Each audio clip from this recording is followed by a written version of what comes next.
Udah. Sahabat Shalom, Sobat Shalom. selamat pagi. Tuhan memberkati. Kembali lagi pagi ini kita ibadah sahabat. Hari yang sudah ditentukan Tuhan dari penciptaan alam semesta ini, pada hari ketujuh itulah dia berhenti untuk memberkati karya ciptaannya. Jadi setiap orang yang menghormati sahabatnya, yang mencintai sahabatnya, maka berkat-berkat itu akan turun kepada orang itu. Berkat itu apa? Keselamatan, kehidupan, kesehatan, itu berkat. Tidak bicara namanya kaya materi, ya. Jadi kalau ada orang nanti pengajar-pengajar berkat itu kekayaan materi, ya, itu kurang paham.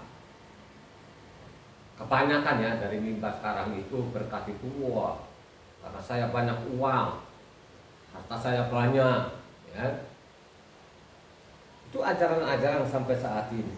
Jadi kata berkat itu kehidupan, kesehatan, damai sejahtera. Siapa saja yang mencintai akan hari sabatnya, hari besarnya ini yang ditukik. Batu pertama ini orang itu akan memperoleh berkat, akan diberkati Tuhan. Pagi ini kita akan belajar bersama-sama, kita akan mendengar firman Tuhan melalui namanya Imam Ezra. Bali pagi ini atau hari Sabat yang kudus ini, Ezra 7 ayat 1 sampai ke 28. Sekali lagi, Ezra pasal yang ke-7 ayat 1 sampai ke 28. Silakan jemaat pendengar menyediakan bulletin, catatan, dicatatlah ini. Sudah nanti ibadah direnungkan lagi, pelajari, karena ini sangat penting sekali. Ini surat terakhir apa orang Yahuda kembali kepada tanah perjanjian di Yerusalem. Jadi Ezra ini dicatat kurang lebih itu 2600 tahun yang lalu. Jadi dicatat oleh Ezra ini kurang lebih sampai zaman kita ini itu kurang lebih itu 2600 tahunan. Dicatat oleh namanya Imam Ezra, ahli kitab Taurat, ahlinya. Sekali lagi, Ezra 7 ayatnya 1 sampai ke 28.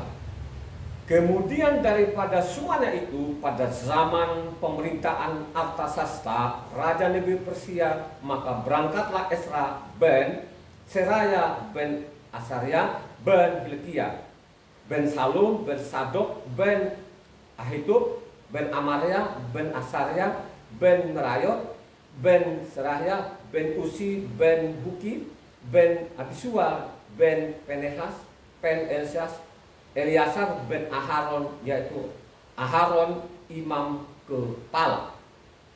Ezra ini berangkat pulang dari Babel. Ia adalah seorang ahli kitab, mahir dalam Taurat Mose yang diberikannya Yahweh Tuhan Israel. Raja memberikan dia segala yang diinginkan, oleh karena tangan Yahweh Tuhannya melindungi dia. Juga berangkatlah pulang ke Yerusalem beberapa rombongan orang Israel dan imam, orang Lewi, penyanyi, penunggu pintu gerbang, dan budak di bait Tuhan pada tahun ke-7 zaman Raja Artasasta.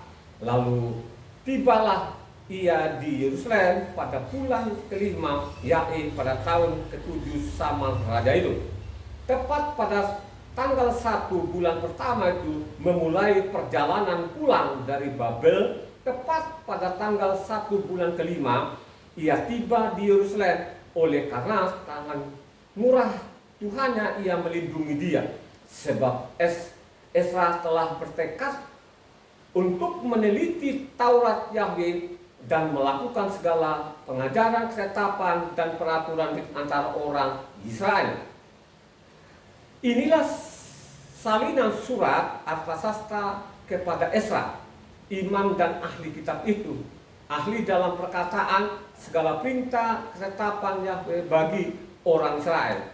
Artasasta raja segala raja kepada Esra, imam dan ahli Taurat Tuhan semesta langit. Dan selanjutnya maka sekarang olehku telah dikeluarkan perintah bahwa setiap orang dalam kerajaanku, termasuk orang-orang Israel awam atau para imamnya atau orang-orang Lewi yang rela pergi ke Yerusalem, boleh turut pergi dengan engkau. Oleh karena engkau disuruh raja serta ketujuh orang penasehatnya untuk mengadakan penyelidikan mengenai Yahuda dan Yerusalem dengan berpedoman kepada hukum Tuhanmu yang menjadi peganganmu, dan untuk membawa perak emas yang diberikan raja serta para penasehatnya sebagai persembahan sukarela kepada Tuhan Israel, tempat kediamannya di Yerusalem, beserta segala perak emas yang akan diperoleh di seluruh provinsi Babel dengan persembahan sukarela yang akan dipersembahkan oleh rakyat dan para imam bagi rumah Tuhan mereka yang ada di Yerusalem. Maka oleh karena itu haruslah engkau seksama memakai uang itu untuk membeli lembu-lembu jantan, domba-domba jantan, anak-anak domba dengan korban sajian, korban curahan, dan haruslah semuanya itu kau persembahkan di atas mezbah di rumah Tuhanmu yang ada di Yerusalem. Tetapi apa yang dianggap baik olehmu dan oleh saudara-saudaramu untuk diperbuat dengan perak dan emas yang selebihnya, bolehlah kamu berbuat sesuai dengan kehendak Tuhan. Hanya perlengkapan-perlengkapan yang diserahkan kepadamu untuk ibadah di rumah Tuhanmu, sampaikan itu ke hadapan Tuhan di Yerusalem, dan lain yang masih diperlukan untuk rumah Tuhanmu yang pembayarannya menjadi tanggungan itu, bolehlah kau bayar dari perbendaharaan kerajaan. Kemudian aku, Raja Artasasta, telah mengeluarkan perintah kepada semua bendahara di daerah seberang sungai Efrat. Beginilah segala yang diminta daripadamu oleh Imam Esra, ahli Taurat Tuhan semesta langit, haruslah dilaksanakan dengan seksama, dengan memakai perak sampai jumlah 100 talenta, gandum sampai jumlah 100 kor, anggur sampai jumlah 100 bat, minyak sampai jumlah 100 bat, dan garam tidak terbatas. Segala sesuatu berdasarkan perintah Tuhan semesta langit haruslah dilaksanakan dengan tekun untuk keperluan rumah Tuhan semesta langit, supaya jangan pemerintahan raja serta anak-anaknya kena murka. Lagi pula kami beritahukan kepadamu bahwa tidaklah sah bila para imam, orang-orang Lewi, penyanyi, penunggu pintu gerbang, budak di bait Tuhan, dan para hamba rumah Tuhan dikenakan pajak upeti atau bea. Maka engkau, hai Esra, angkatlah pemimpin-pemimpin, hakim-hakim sesuai hikmat Tuhanmu yang menjadi peganganmu, supaya mereka menghakimi seluruh rakyat yang diam di daerah seberang sungai Efrat, yakni semua orang yang mengetahui hukum Tuhanmu dan orang-orang yang belum mengetahuinya harus kau ajar. Tiap orang yang tidak melakukan hukum Tuhanmu dan hukum raja harus dihukum mati, haruslah dihukum dengan seksama, baik dengan hukuman mati maupun dengan hukum pembuangan dengan hukuman denda ataupun hukuman penjara.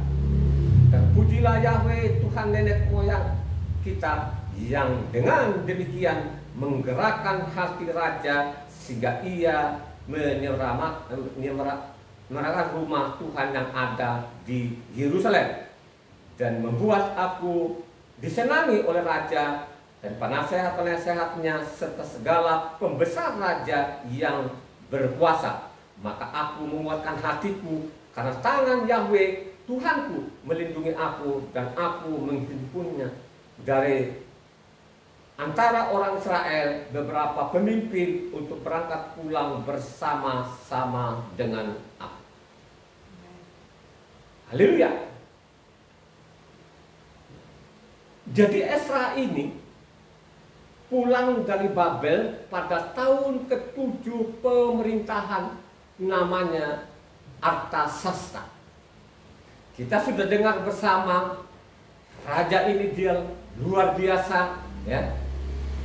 Dia percayai Tuhan yang disembah namanya Abraham, Ishak dan Yakub.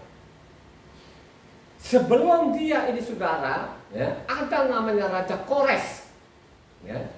Jadi Raja Kores ini karena orang Israel itu bertahap saudara. Jadi orang Israel itu bertahap pulang namanya di Yerusalem, ya. Zaman Kores itu, Kores lah yang memerintahkan itu supaya membangun kembali, ya, bait suci yang di Yerusalem, ya. Jadi tahun 70 dari pembuangan sampai Raja Kores itu 70 tahun. Koreslah yang memerintahkan supaya orang-orang Israel itu pulang untuk membangun namanya bait suci yang ada di Yerusalem, ya. Jadi itu berapa tahap saudara? Tahapnya Raja Kores, tahapnya Raja Artasasta, maupun juga sampai zaman Raja Artasasta juga terakhir ada namanya Nehemia. Jadi antara Ezra dengan Nehemia ini sejaman. Kalau Ezra tadi kita sudah baca, kita sudah mendengar bersama, tahun ke-7 namanya pemerintah Raja Artasasta ini, itu namanya Ezra pulang. Baru tahun yang ke-20, tahun ke-20 itu baru menyusul namanya siapa? Nehemia. Jadi Nehemia ini bukan nabi, bukan juga imam, tapi dia sebagai namanya bupati. Nah, jadi zaman Raja Artasasta sampai mungkin terakhir pemerintahannya, jadi yang memimpin namanya Yerusalem itu adalah Nehemia sebagai namanya bupati, ya, jabatan dia sebagai bupati. Kedua orang ini luar biasa, ya. Jadi seorang Nehemia ini saudara, ya, karena berurutan habis Ezra Nehemia, jadi bupati yang tanpa upah. Jadi bupati Nehemia ini tanpa upah.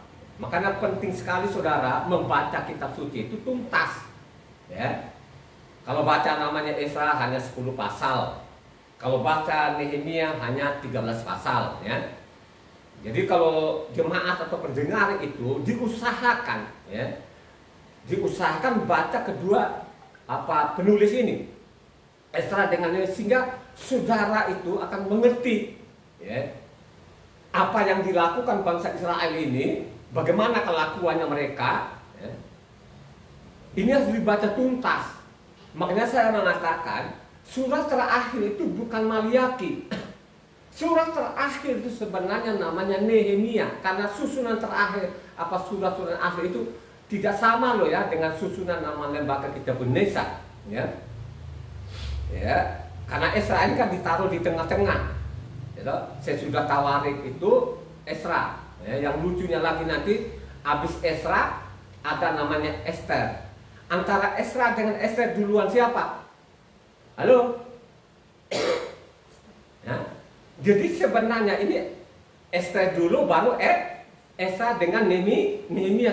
Tapi susunannya surat ini kita lihat nanti Habis Esra namanya Nehemia. Habis Nehemia baru namanya Ester, saudara. Jadi orang bingung. Jadi seolah-olah ini habis Esra, Nehemia baru zamannya Ester. Padahal Ester ini kalau kita baca kitab suci yang benar, ya. Kalau kita baca Daniel di sana, gitu kan. Jadi namanya apa? Ahasiweros. Jadi Ahasiweros ini mengambil Ester ini atau Hadasa ini sebagai pengganti permaisuri yang pertama, ya. Jadi Ester ini keturunan orang Yahuda, ya. Jadi kata Yahudi ini dari kata Yahuda, ya. Ini yang dipelintir-pelintir nama ini jadinya lama sampai ke Eropa sana Jewish. Mana sih nama-nama ini kan dipelintir sana, dipelintir sini gitu. Jadi pagi ini sangat jelas ini dia pulang namanya Esra ini untuk meneliti namanya apa?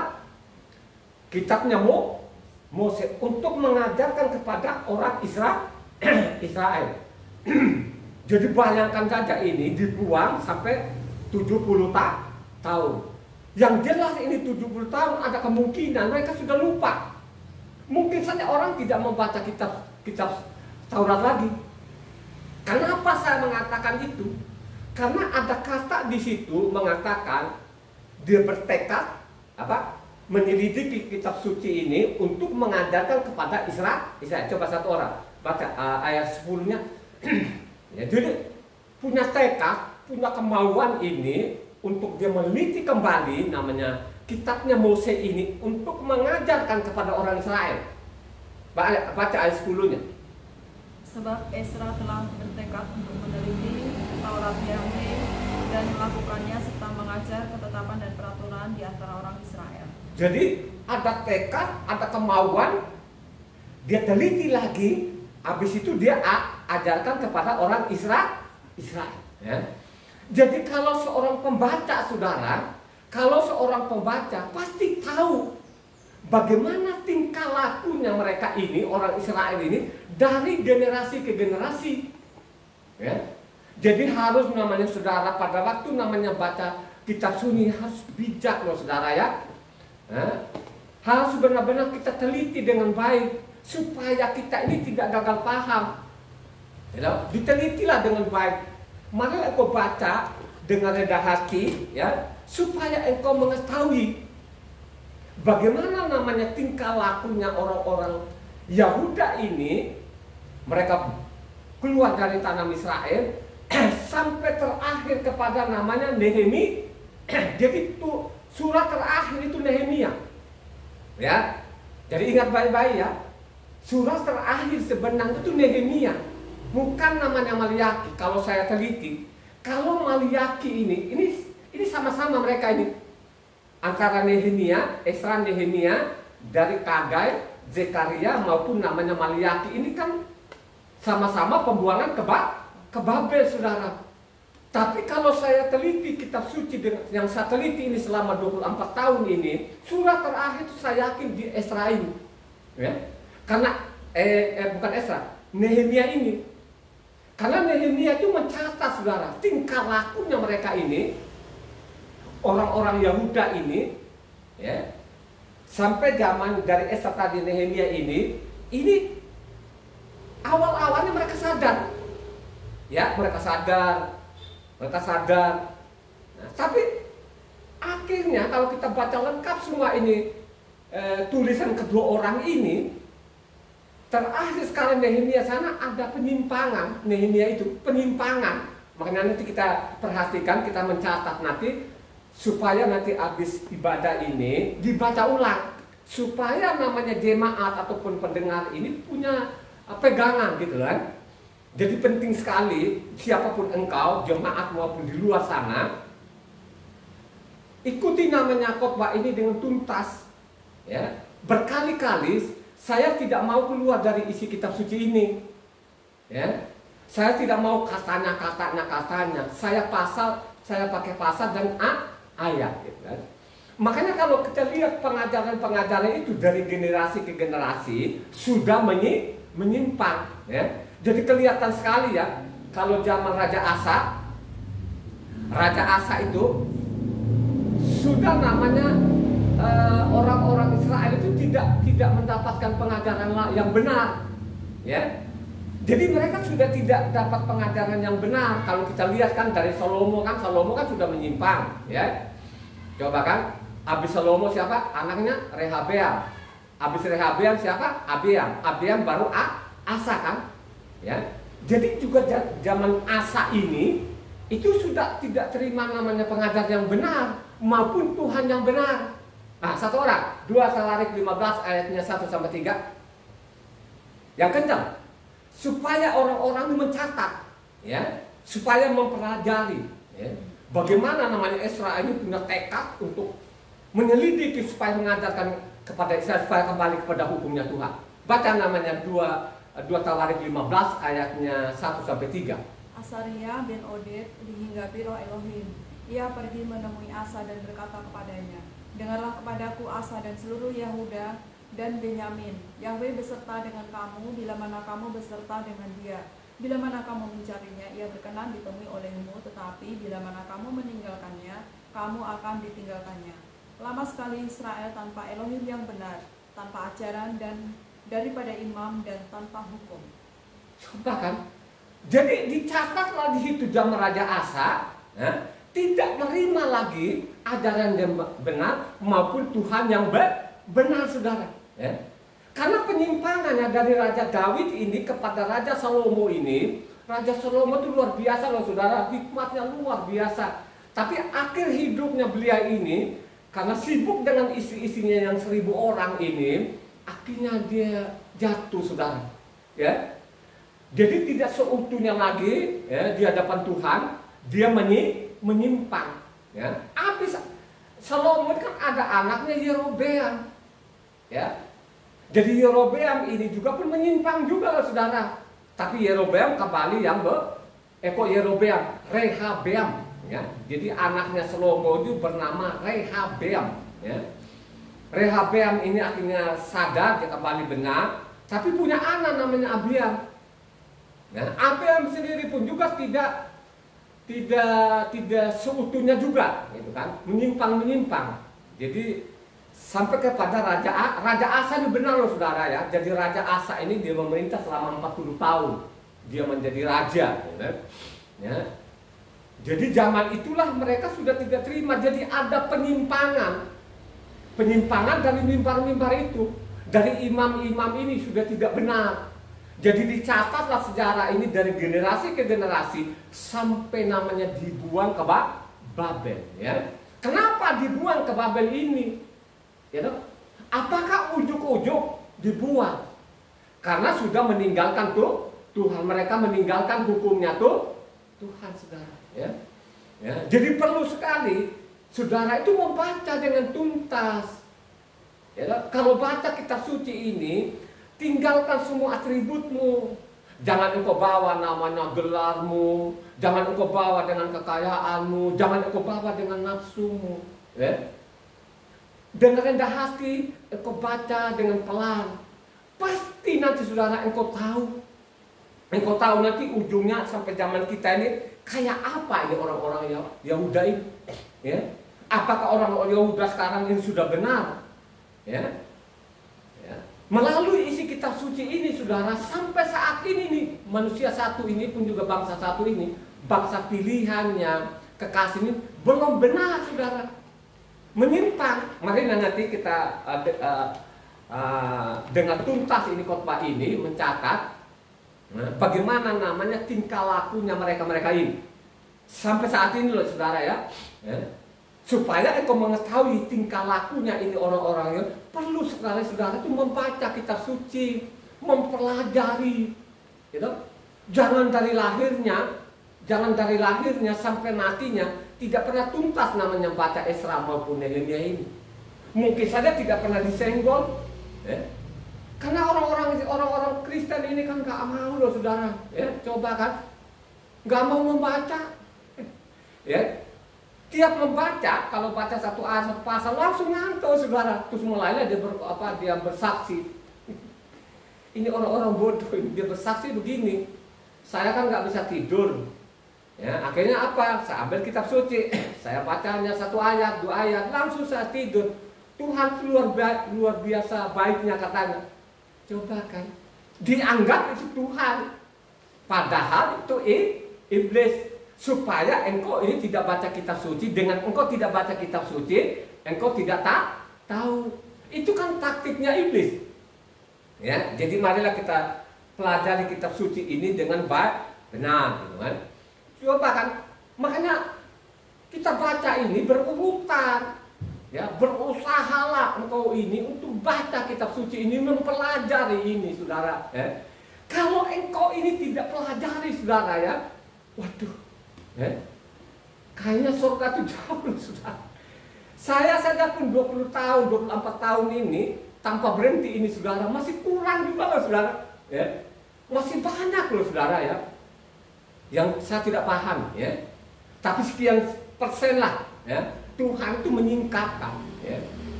Dia menyingkapkan. Ya. Kenapa saya mengatakan itu? Karena saya suka sekali untuk membaca kitab suci, gitu. Kalau orang namanya sudah suka sekali baca kitab suci, punya kemauan, punya tekad, itu berarti ada roh Tuhan, saudara. Berada roh Tuhan. Nah, roh Tuhan inilah yang memampukan orang itu untuk membaca, ya, sehingga dia memiliki namanya kebenaran. Kebenaran yang dimaksud itu adalah hukumnya Tuhan yang dipelajari tadi ini loh.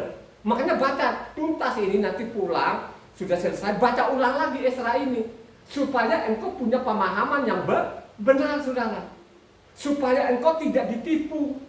Ya, sekarang timpang loh, saudara, ya, antara Pak Pendetanya dengan jemaatnya timpang.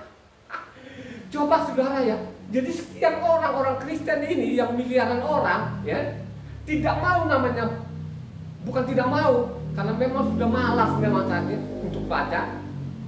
Sehingga antara pendetanya dengan jemaatnya itu jauh banget, saudara. Ya. Jadi rata-rata yang saya lihat, yang saya pernah alami juga dulu sebelum saya meneliti kitab suci itu, jadi hanya kita pergi ke sana tubuh doang, saudara. Jiwa dan roh kita kemana-mana loh, saudara. Jadi orang pergi ke sana itu mungkin hanya ngantuk-ngantuk gitu kan, saudara. Ya. Jadi kita nggak boleh seperti itu. Marilah kita perhatikan apa yang kita baca hari ini, ya. Zamannya juga Yesaya. Jadi Yesaya ini meneliti loh, saudara, ya. Jadi tadi kan kita sudah baca. Kita sudah baca tadi dari zaman Raja Asa ini, itu orang-orang Israel tidak memperoleh namanya ajaran yang benar. Kenapa mereka tidak peroleh ajaran yang benar? Karena imam-imam ini sudah menyimpang. Nabinya menyimpang, imamnya menyimpang, tahu nggak? Ya, jadi zaman Rehabeam dengan Yerobeam ini sudah menyimpang, apalagi utara ini lebih gawat lagi loh, saudara. Ya, jadi utara kan terbagi kan, sebelum Asa ini lahir kan, dari Salomo ini kan punya anak namanya Rehabeam, ya, itu pemimpinnya dia namanya Israel Selatan. Sedangkan utara itu namanya Yerobeam. Jadi penyimpangannya itu, saudara, ya, itu Yerobeam ini, dari namanya penyimpangan dari Yerobeam sampai saat ini loh, saudara, itu di utara nggak tahu di mana, ya, nggak tahu lah, itu mereka yang berdiaspora seluruh dunia loh, saudara, ya. Ya, kenapa seperti itu? Karena ini sudah pengajaran sudah tidak benar. Yerobeam sendiri pun mendepak namanya orang-orang imam-imam ini, diangkatlah imam-imam dari kalangan biasa. Begitu juga yang terjadi sampai saat ini, saudara. Ya, apalagi orang-orang Kristen itu siapa saja yang maulah, apalagi punya gelas sedikit pun naik di mimbar. Saudara, tidak gampang naik di mimbar itu loh, saudara. Saya mau beritahukan loh, saudara, ya, naik di mimbar itu harus kau kuasai benar isi kitab suci ini, nah, sehingga engkau jadi contoh, jadi pengajar yang baik. Supaya engkau jadi pengajar yang baik seperti namanya Esra ini, harus engkau teliti namanya isi kitab suci. Amin. Ya, harus engkau teliti, gitu loh. Jadi zaman Yesaya sendiri pun mencatat, ya, bagaimana orang Israel nanti bagaimana juga Yerusalem nanti ini, ya, sampai namanya kok kosong, saudara, ya. Sepertinya zaman Yesaya, ya. Karena Yesaya ini kalau kita baca Nabi Yesaya ini itu dari namanya apa? Usia sampai namanya Hizkia loh, saudara, ya. Jadi zaman Yesaya ini. Tapi kan Yesaya sana mencatat bagaimana tingkah lakunya mereka ini, orang-orang Israel ini kan sebelum dibuang ini, ya. Sebelum dibuang ke Babel ini, itu dicatat juga di sana Yesaya 6 ayatnya 9 sampai 12. Yesaya 6 yang kencang.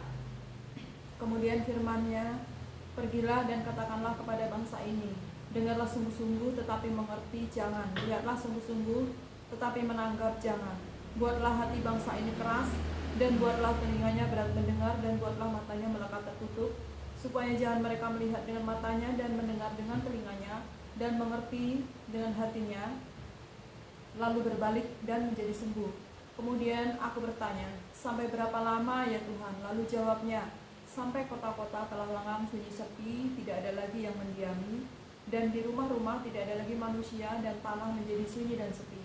Yahweh akan menyingkirkan manusia jauh-jauh sehingga hampir seluruh negeri menjadi kosong. Coba, saudara, sampai ini kan ini nubuatan Yesaya loh, saudara, ya. Sampai namanya Yerusalem kan kosong, bener nggak? Sampai sekarang ini kan bait sucinya kan belum dibangun, saudara. Makanya ukuran kita, bagaimana kita menilai namanya orang Israel tadi itu, yang tadi, coba kan, sampai nanti kosong katanya. Kenapa dimencatat Nabi ini? Karena tingkah lakunya tadi ini. Dari Asa ini sampai Raja Usia ini pembangkangan demi pembangkangan, saudara. Ya. Rajanya juga menyimpang. Kalau utara itu menyimpang total. Tapi kalau selatan itu agak lumayan, saudara. Ya, agak lumayan. Ya. Ada namanya sebelum Raja Usia, ada namanya Yahsafat. Ini luar biasa juga, bagus loh, saudara. Tapi juga tidak seutuhnya, karena katanya bukit-bukit pengorbanannya juga dia tidak hancurkan. Makanya kalau kita baca dari zaman ini, zaman Nabi Yesaya ini sampai ke namanya Hizkia. Hizkia itu raja benar, raja benar loh ini. Dia hancurkan semua bukit-bukit pengorbanan, suruh orang kembali kepada hukumnya Tuhan, supaya kembali kepada hukum Taurat, saudara. Jadi Raja Hizkia ini raja benar. Ya. Coba bayangkan saja, ditulis ini kalau kita hitung-hitung tahunnya ya, dari nubuatan tadi Yesaya ini, ya, bagaimana nanti tingkah lakunya orang-orang Yahuda ini, ya, orang Israel ini, ya, menulikan telinganya, membutakan mata rohaninya, gitu loh. Sampai namanya Yahshua datang ke bumi ini, atau Yahweh turun di bumi ini menjadi anak manusia, kan dicatat juga di sana. Namanya yang mencatat di sana siapa? Yang mencatat di sana adalah namanya Matitya. Matitya loh, saudara. Matitya 13 sana ayat 13 sampai 15 dicatat juga loh ini. Ini apa yang dinubuatkan tadi. Makanya dia bilang kan, pada waktu Yahweh ini turun di bumi menjadi anak manusia, maka mengatakan benar kok nubuatan namanya Yesaya ini, bangsa ini kok, ya, gitu loh ya. Ini dicatat loh. Coba satu orang yang agak cepat dibaca, Matitya. Ini tadi yang Yesaya 6 ini ayatnya 9 sampai 12 ini dicatat ulang lagi loh. Itu zamannya Tuhan Yahweh itu turun di bumi menjadi anak manusia, ya.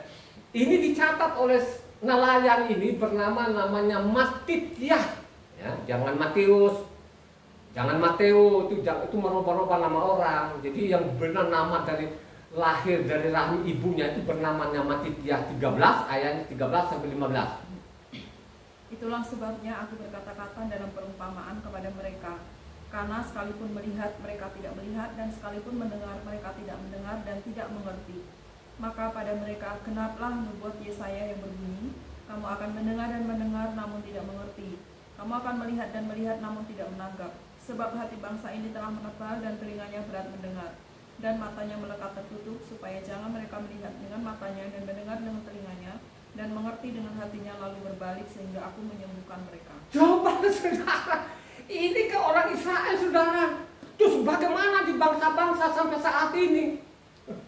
Saya tidak tahu lagi mau ngomong apa kepada bangsa-bangsa ini saudara. Supaya engkau tahu betul-betul ini bagaimana bangsa-bangsa atau orang yang menyimpang sampai saat ini. Ya selidiki kitab suci ini. Telitilah kitab suci ini. Harus punya kemauan, harus punya tekad. Membaca, mempelajari. Pasti engkau tak. Tadi kan sudah ada kan saya bilang ini dari nubuatan. Jadi kalau kita hitung sampai dicatat oleh namanya Matitya ini, kurang lebih lah itu 700 tahun, 700-an tahun loh saudara, 800 tahun lah loh itu, kurang lebih itu saudara ya, kurang lebih itu dari Yesaya sampai dicatat lagi oleh namanya Matitya 13 ayat 13 sampai 15 loh saudara, ya. Sampai geleng-geleng kepala juga, benar nubuatan ini, bangsa ini kok tetap keras hatinya. Coba kan, ini ratusan tahun loh saudara. Coba kan, itu dari Yesaya sampai Matitya 13 tadi ini. Maupun juga, kalau kita baca juga dicatat ini nabi-nabi ini nabi-nabi luar biasa loh saudara ya. Yesaya 29, ayatnya 9 sampai ke 12 juga. Perhatikan di situ, ya. Jadi namanya Yesaya 29 ini kan berjalan waktu ini, gitu loh. Jadi dari generasi ke generasi dicatat di dalam bagaimana tingkah lakunya mereka ini, ya. Pembangkangan demi pembangkangan, mereka menulikan telinganya, mereka membutakan matanya, ya. Mendegilkan hatinya. Ini kan dicatat juga ini. Yesaya 29 ayatnya 9 sampai 12. Tercengang-cenganglah penuh keheranan, biarlah matamu tertutup, buta semata-mata. Jadilah mabuk, tapi bukan karena anggur, jadilah pusing, tapi bukan karena arak. Sebab Yahweh telah membuat kamu tidur nyenyak. Matamu, yakni para nabi, telah dipejamkannya, dan mukamu, yaitu para perihat, telah dituduhnya. Maka bagimu penglihatan dari semuanya itu seperti isi sebuah kitab yang termeterai.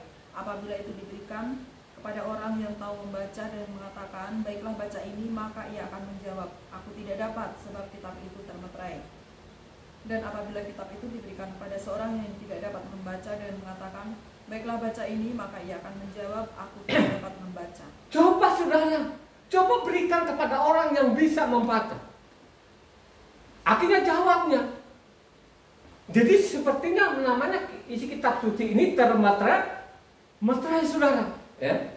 Jadi sekolah pun baca berulang-ulang kali. Makanya saya sering mengatakan, apakah namanya Matitya 5 itu ayat 17 sampai 20, apakah orang membaca enggak? Dibaca loh semua orang itu, tapi tidak pernah mereka memahami. Ya kan?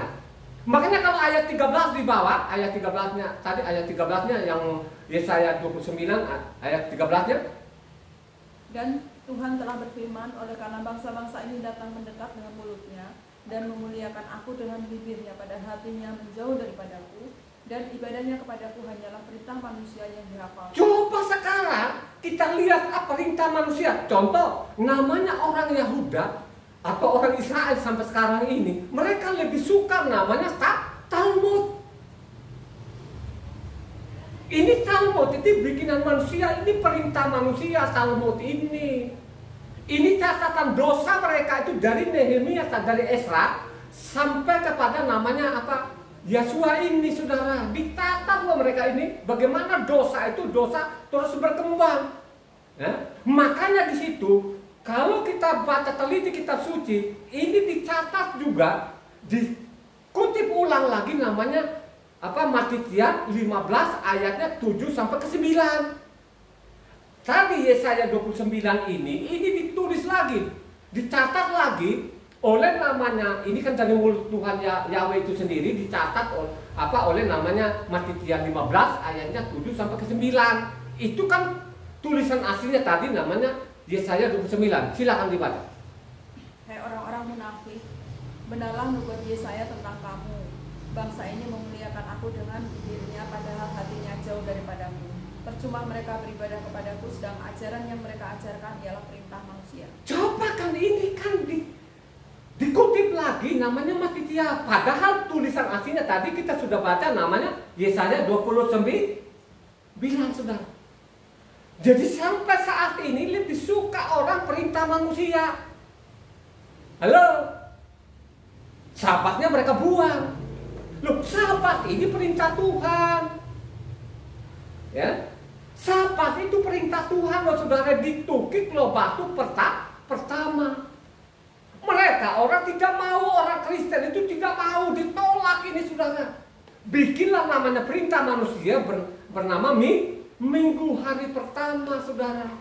Coba Tuhan itu suruh kita ibadah mingguan itu hari ketujuh. Diputar balik, dicungkir balikin orang-orang bangsa-bangsa ini menjadi hari Minggu atau hari pertama saudara. Coba lihat saudara.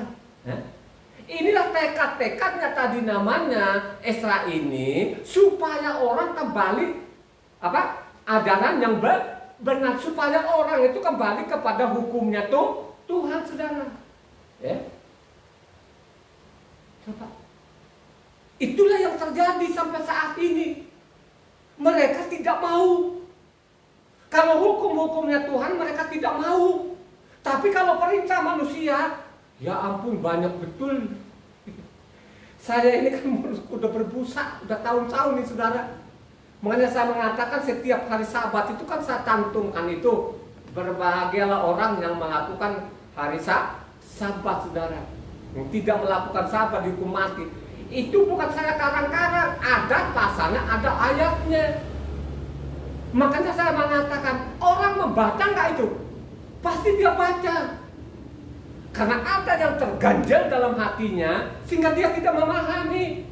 Dia abaikan saja, malah dia hujat. Coba lihat saudara, ya. Karena tadi meninggalkan hukum Tuhan, akhirnya orang Israel dibuang saudara. Ingat loh ya. Raja-raja Persia itu, Raja Persia maupun Raja Media itu apanya lambangnya mereka apa? Halo? Lambangnya apa? Jadi namanya Raja Persia maupun Raja Media, coba kan? Itu lambangnya mereka apa? Domba saudara. Sedangkan namanya kerajaan Yunani itu lambangnya namanya kambing.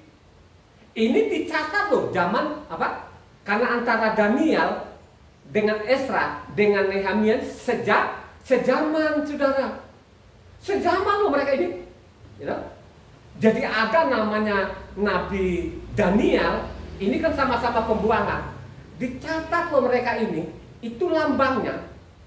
Kerajaan namanya Persia, Media itu lambangnya domba, ya. Jadi kalau Yunani ini lambangnya kambing. Jadi ingat baik-baik ya, sebelah kanan itu sebelah kanannya Tuhan siapa? Halo? Domba. Hah? Domba. Sebelah kirinya siapa? Kambing. Ya. Kalau engkau baca di sana Matitya 25 nanti, kalau engkau baca dari 31 itu sampai selanjutnya, itu sebelah kanannya itu adalah domba, sebelah kirinya itu kambing. Ingat baik-baik ya, Yunani itu tidak pernah akan berubah, tetap namanya kambing. Ya, baca lihat supaya orang nggak nafsu-nafsu itu. Ya, baca namanya Daniel 8 ayatnya 20 sampai 21 supaya itu tidak gagal paham. Ya. Coba kalau engkau tidak kembali kepada hukumnya Tuhan itu namanya kambing. Baca itu. Baca deh, bukan saya loh, ini ada pasang, ada ayatnya, jangan protes loh, baca. Domba jantan yang kau lihat itu dengan kedua tanduknya ialah raja-raja orang Media dan Persia. Dan kambing jantan yang berbulu kesat itu ialah raja negeri Yunani. Dan tanduk besar yang di antara kedua matanya itu ialah raja yang pertama. Makanya kau baca lengkap. Supaya kau tidak gagal paham ini, bacalah namanya Daniel 7, Daniel juga adalah 8. Siapa yang merubah hukum ini? Yang merubah hukum itu kambing atau domba? Halo? Kambing. Yang merubah hukum ini kambing saudara. coba kita lihat kan, ini ada raja-raja Persia. Kalau kita baca Daniel, kita baca namanya Esra maupun Nehemia, ini raja-raja luar biasa loh di Persia ini. Nebukadnezar itu mengenal Tuhan, akhirnya hidupnya mengenal Tuhan nggak? Dia percaya nggak Tuhan Nebukadnezar? Nebukadnezar itu sebenarnya jahat nggak awalnya? Halo? Dia jahat sekali karena dialah yang menghancurkan apa? Yang dibangun oleh Salomo. Dia yang menghancurkan bait suci loh saudara. Tapi akhir hidupnya dia percaya kepada Tuhan. Ya, ada namanya Nebukadnezar. Ya, sesudah Nebukadnezar itu siapa? Kalau kita baca di Daniel, siapa raja siapa? Darius saudara. Raja Darius itu dia luar biasa. Halo. Itu lambangnya mereka apa? Domba saudara. Coba kan. Jadi lambangnya namanya Persia dengan media itu saudara domba. Dia tidak akan berubah. Yakin itu saudara ya? Coba kan. Itu kan Asyur itu. Asyur itu kan antara perbatasan mungkin antara Suriah sekarang itu mungkin Iran itu ada namanya Asyur, Niniwe. Ya. Jadi itu satu keturunan yang mereka ini, gitu. Ya. Jadi ingat baik-baik ya, lambangnya namanya Persia dan itu namanya domba. Tapi kalau kambing ini yang merubah hukum ini namanya kambing apa ya Yunani loh saudara ya. Jadi ingat dia tidak akan berubah itu hukum. Ya. Jadi ingat baik-baik ya apa yang kita baca hari ini. Jadi namanya Esra punya tekad, punya kemauan, dia imam besar, imam yang benar ini. Nah, dia teliti dulu kitab suci ini, dia ajarkan kepada orang Israel. Makanya harus dibaca Esra ini dengan tuntas. Hanya kan 10 pasal. Ya. Kalau Nehemia kan 13 pasal, gitu kan? Ya. Supaya ini kita tidak gagal paham, supaya tidak ditipu ini kambing-kambing ini, gitu loh. Ya. Bukan saya loh, kambing ini kan catatannya begitu. Sebelah kanan itu domba, sebelah kirinya supaya tidak saya mengada-ngada, supaya kita benar-benar ada tulisan. Coba baca Matitia 25 ayatnya 30 kalau nggak salah 30 sampai 31. Kan dia kasih 2 judul di sini. Matitia 25. Nah, 30 dan 30 lah di situ pasti ada kambing dan domba di situ. Matitia 25. Dan campakkanlah hamba yang tidak berguna itu ke dalam kegelapan yang paling gelap. Di sanalah akan terdapat ratap dan kan 2 judul itu. Retak gigi. Apabila anak manusia datang dalam kemuliaannya dan semua malaikat bersama-sama dengan dia, maka ia akan bersemayam di atas tahta kemuliaannya. Lalu semua bangsa akan dikumpulkan di hadapannya dan dia akan memisahkan seorang daripada seorang, sama seperti gembala memisahkan domba dari kambing. Dan ia akan menempatkan domba-domba di sebelah kanannya dan kambing-kambing di sebelah kiri. Sampai di situ sudah. Supaya ini mencatat saudara, lambang kambing itu siapa saudara? Ya. Ingat baik-baik loh saudara. Makanya saya mengatakan dulu ada ajaran dari Yerusalem, Sion, dan ada ajaran juga dari Yunani loh saudara. Ya. Supaya engkau mengetahui ini. Penting sekali namanya menyelidiki, namanya isi kitab suci seperti yang dilakukan namanya Esra. Amin. Ya. Jadi ingat baik-baik ya. Tadi kan sudah dicatat dari Yesaya ini bagaimana orang-orang ini kepala batu dan batunya batu. Ya. Coba kan. Makanya dicatat di sana loh ya. Kalau kita baca 2 Korintus 3, bagaimana manusia-manusia ini membatu, ini orang Israel juga membatu, termasuk juga orang Kristen atau bangsa-bangsa ini membatunya lebih membatu lagi. Ini dicatat loh ini. Nah, 2 Korintus 3 ayatnya 13 sampai 15. 2 Korintus 3 ayatnya 13-15. Tidak seperti Mose yang menyelubuhi mukanya supaya mata orang-orang Israel yang melihat hilangnya cahaya yang sementara itu. Tetapi pikiran mereka telah menjadi tumpul, sebab sampai pada hari ini seluruh itu masih tetap menyelubuhi mereka. Jika mereka membaca perjanjian lama itu tanpa disingkapkan, karena hanya Hamasiah saja yang dapat menyingkapkannya. Bahkan sampai pada hari ini, Setiap kali mereka membaca kitab Mose, ada selubung yang menutupi hati mereka. Coba. Maka saya mengatakan setiap orang itu baca namanya Matitia 5 ayat 17 pasti saudara. Tapi kok ada penghalang dari mata rohani mereka, penglihatan mereka, pendengaran mereka. Ini dibaca loh sekian orang. Tapi tetap saja melawan Tuhan. Mereka bilang itu Taurat sudah tidak berlaku. Ini terang-terangan loh saudara. Makanya Kristen ini saya bilang itu melawan Tuhan terang-terangan saudara. Coba saudara. Ini dicatat loh 2 Korintus tadi itu. Setiap mereka membaca itu, kitabnya Mose itu ada yang menghalangi. Kenapa terhalang itu? Karena kalau saya lihat sekarang itu, kalau dengan khotbah gini, itu yang orang-orang yang tidak pernah membaca nafsu loh saudara. Nafsu, jangan kau bawa-bawa nafsumu. Di sini di depan mimbar ini penafsu juga loh saudara. Nafsumu tuh nggak ada apa-apanya. Coba kan? Saya ini 24 tahun ini saya teliti namanya isi kitab suci ini. Makanya saya mengatakan mendingan saya gagal di dunia ini daripada gagal di surga. Ya dong? Coba kan? Kenapa begitu rusaknya sekarang ini? Kenapa begitu rusaknya sekarang ini? Orang tidak mau lagi mendengar. Makanya kalau kita baca terus tadi Esra 7, Esra 8, 9, dan 10. Bagaimana itu? Dia berusaha itu tetap juga membandel loh ini. Ini yang membandel ini saudara ya zaman Esra ini kan imam-imam ini. Imam-imam yang kablinger ini saudara. Coba kan? Makanya sekarang ini yang bandel-bandel itu kan di mimbar itu.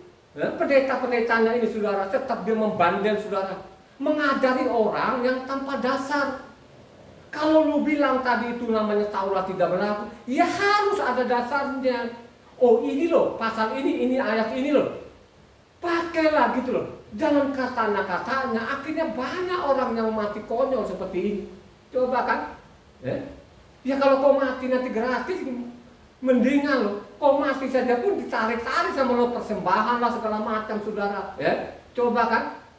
Mereka bilang untuk meluaskan kerajaan ini. Waduh. Itu kan saya merinding loh melihatnya itu. Merinding orang-orang yang baca. Tapi kalau orang tidak membaca ya sudah, karena memang mata rohani sudah tertutup, sudah terkunci. Coba kan? Mendingan gua kunci sekaligus loh ini. Ya. Apalagi orang asing ini kan, bangsa-bangsa ini kan sudah dikasih kekang mulutnya supaya tetap namanya mereka sesat. Orang-orang bangsa-bangsa itu tidak pernah akan mengenal hukum. Sudah ada pasal, ada ayatnya. Maka kalau kita diselamatkan itu bukan secara bangsa, nggak mungkinlah secara bangsa itu akan kembali kepada hukumnya Tuhan. Yakin itu nggak ada.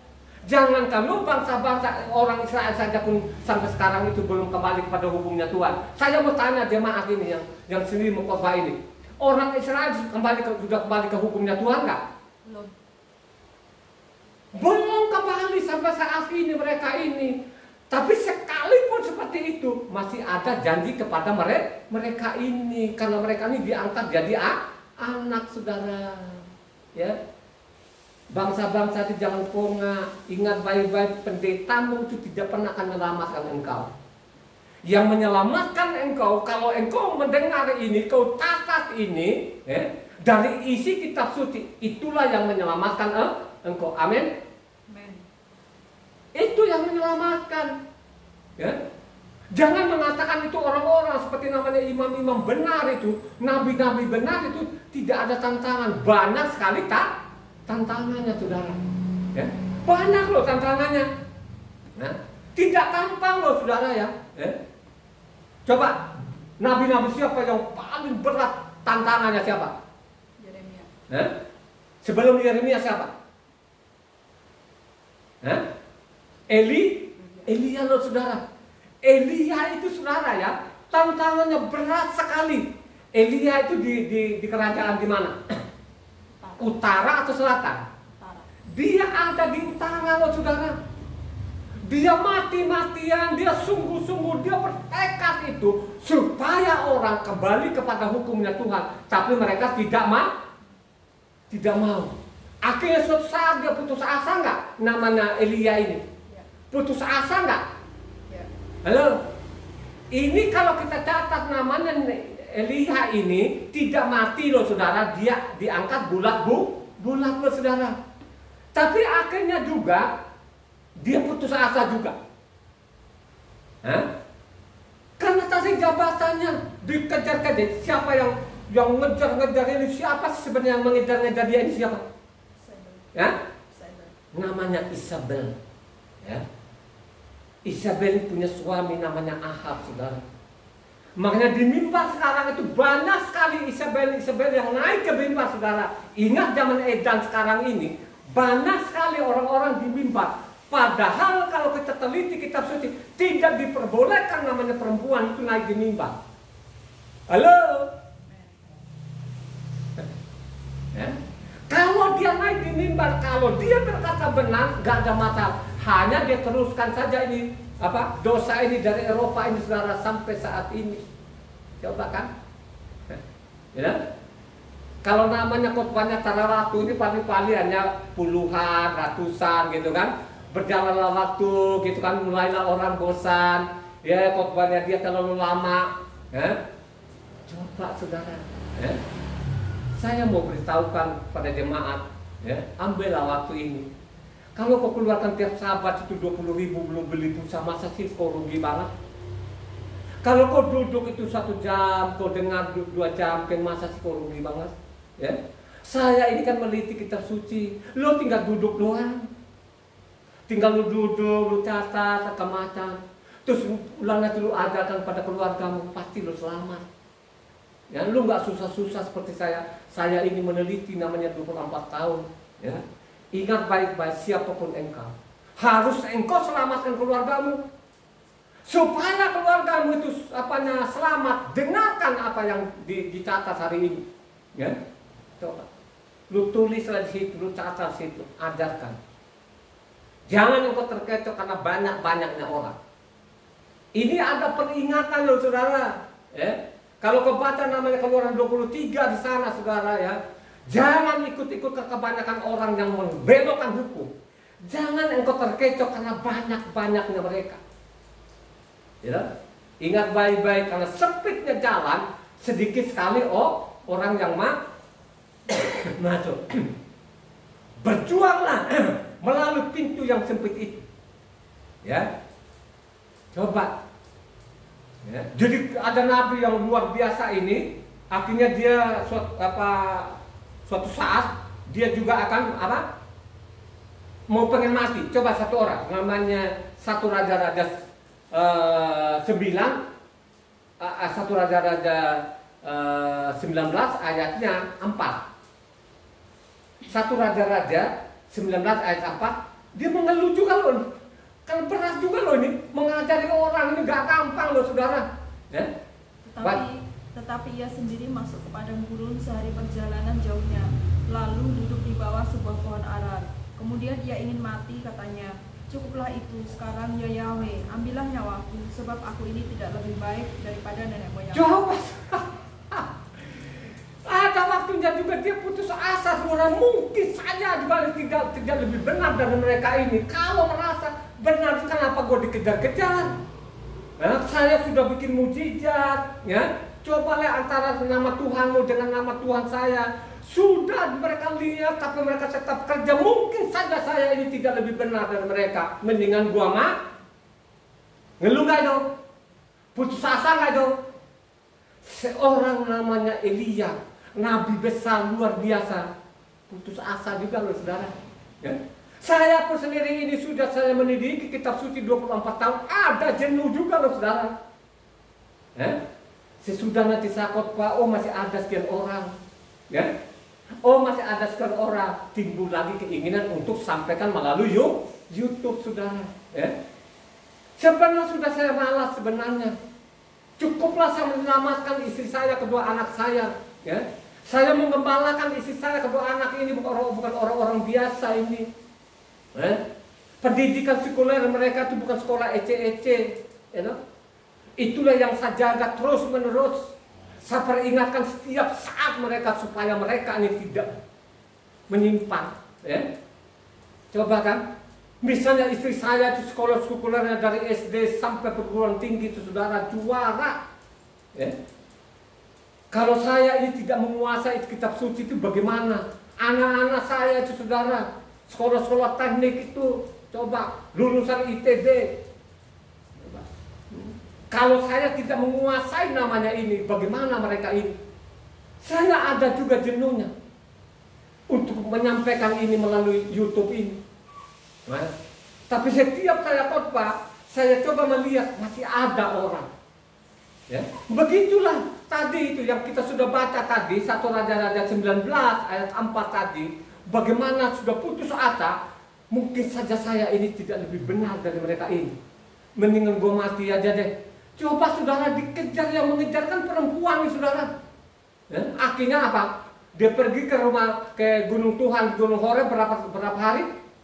Halo, berapa hari? 40 hari, 40 malam nggak makan, nggak minum. Di sanalah dia mengadu sana. Tuhan, di utara itu tidak ada orang lagi. Tinggal saya sisa-sisa ini mau dibunuh. Pulanglah, masih ada 7.000. Yang dimaksud 7.000 itu bukan di rumah-rumah ibadah, saudara. Tidak ada namanya pemimpin, ada di rumah-rumah yang setiap hari mereka membaca kitab suci. Itu yang diselamatkan, amin. Itu yang diselamatkan. Yang merendahkan hatinya, yang membaca kitab suci, yang ikuti namanya hukum Tuhan, itu yang diselamatkan, amin. Pulanglah, masih ada 7.000. Bukan orang yang menolak hukum Tuhan yang diselamatkan. Yang menghina sahabatnya, yang menghina nama Yahweh itu yang tidak diselamatkan. Karena itu bagian daripada yang sudah dikeraskan hatinya. Jadi ingat baik-baik, yang menolak namanya sahabat, yang menolak nama Yahweh itu bagian sudah dikeraskan hatinya. Halo? Ya. Makanya baca namanya Esra ini. Mereka pulang. Coba saudara. Ya. Coba. Akhirnya Yerusalem hancur habis. Lulu lantak. Ya. Oleh ulah-ulah mereka ini. Ya, dari rajanya, dari nabinya, dari imam-imam, dari rakyat biasa, ya, rame-rame saudara menolak namanya Tuhan ini. Akhirnya apa? Dibuang sampai namanya kosong, namanya Yerusalem. Ya, coba ingat kan? Ya, dari namanya Kaisar Titus itu dirobohkan namanya Yerusalem itu, dihancurkan sampai saat ini pembangunan Bait Suci ketiga belum saudara. Ya. Akhirnya nubuatan Yesaya benar-benar tergenapi. Dan sampai saat ini pun mereka belum membuka mata rohaninya itu. Tapi ingat baik, dibedakan loh saudara. Halo, dibedakan namanya bangsa-bangsa dengan bangsa pilihan Israel ini. Mau terima tidak terima, isi kitab sucinya begitu. Oh, di luar sana di mimbar, oh dia tidak bedakan sama kita saudara. Lu tolak namanya hukum Tuhan, kok bilangnya kamu menjadi anak sih? Ya, bagaimana mereka mengeraskan hatinya ini? Zaman Yeremia 5 ayat 3, bagaimana bangsa ini dari generasi ke generasi terus itu dikeraskan hatinya. Coba Yeremia 5 ayat 3. Ya Yahweh, tidakkah matamu terarah kepada kebenaran? Engkau memukul mereka tetapi mereka tidak kesakitan. Engkau menemukan mereka tetapi mereka tidak mau terima hajaran. Mereka mengeraskan kepalanya lebih daripada batu, dan mereka tidak mau bertobat. Bagaimana mengeraskan isi kepalanya itu seperti batu? Ya, coba kan? Jadi dosa itu terus meningkat, saudara. Abi Yesaya ini dicatatkan namanya Nabi Yeremia ini, saudara. Nah, Nabi Yeremia ini, saudara, luar biasa juga, saudara. Ya, coba kan? Tidak ringan loh, saudara, yang mereka hadapi, saudara. Berat ini, saudara. Sudah tidak ada pengikutnya, dikejar-kejar mau dibunuh. Ingat loh tadi yang kita sudah baca namanya Elia. Elia itu tidak ada pengikutnya, saudara. Sudah dia bikin mujizat, adalah tetap tidak ada pengikutnya. Malah sebaliknya mereka mengejar-ngejar dia ini, saudara, mau dibunuh loh, saudara. Ya, coba kan. Tetap mereka kepala batu. Bagaimana otaknya, isi otaknya itu ada batu di dalamnya. Makanya Yeremia 17 ada ayat 1 mengatakan ini meningkat lagi. Dosanya mereka dari pena besi, matanya dari intan. Coba baca orang Yeremia 17 ayat 1. Dosa Yahuda telah tertulis dengan pena besi, yang matanya dari intan terukir pada loh hati mereka dan pada tanduk-tanduk mezbah mereka. Coba saudara, dosanya mereka itu dari pena besi, matanya dari intan. Coba, intan itu saudara lebih kuat daripada namanya besi, saudara. Jadi peningkatan dosa ini namanya Yeremia ini, saudara.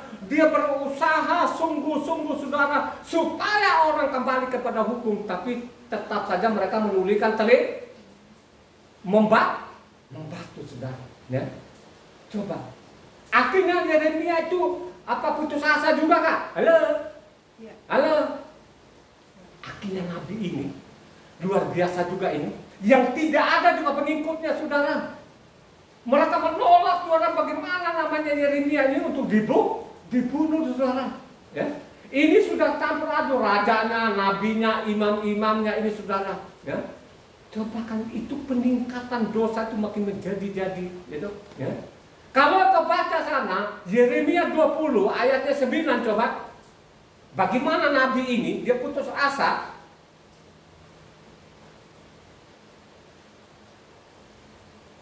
Tetapi apabila aku berpikir, aku tidak mau mengingat dia dan tidak mau mengucapkan firman lagi demi namanya, maka dalam hatiku ada sesuatu yang seperti api yang menyala-nyala, terkurung dalam tulang-tulangku. Aku berlelah-lelah untuk menahannya, tetapi aku tidak sanggup. Coba saudara, ada juga keinginan aku nggak mau ngomong lagi deh masalah firman Tuhan lah, udah lelah, udah capek, ya, mau dibunuh segala macam. Coba lo saudara, ada saudara dalam hidupnya juga ini, saudara. Makanya saya mengatakan, saya ini kan meneliti kitab suci 24 tahun, saudara. Ada juga lah, malas lah, YouTube. Tapi kan saya sudah khotbah, saya lihat gitu loh, masih ada. Saya yakin itu yang ikut khotbah ini sudah ada diselamatkan Tuhan, bukan saya yang menyelamatkan. Tapi kalau engkau punya pemahaman yang benar melalui catatan itu, kalau engkau benar imani, maka engkau selamat. Amin. Yeremia ini sudah mengeluh juga. Ayat 18. Ayat 18.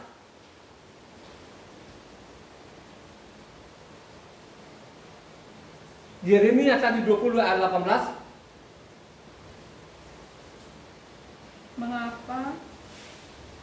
Mengapa gerangan aku keluar dari kandungan, melihat kesusahan dan kedukaan, sehingga hari-hariku habis berlalu dalam malu? Coba, mendingan gua lahir aja ini daripada aku menderita. Coba saudara, nggak tahan juga lah saudara, bagaimana menghadapi tingkah laku orang-orang yang kepala batu ini, yang tidak menghiraukan Tuhan lagi, yang tidak mengenal Tuhan lagi. Coba, padahal kalau kita baca Yeremia 6 ayat 21, terakhir sekali dia mengatakan namanya, coba Yeremia 16 ayatnya 21.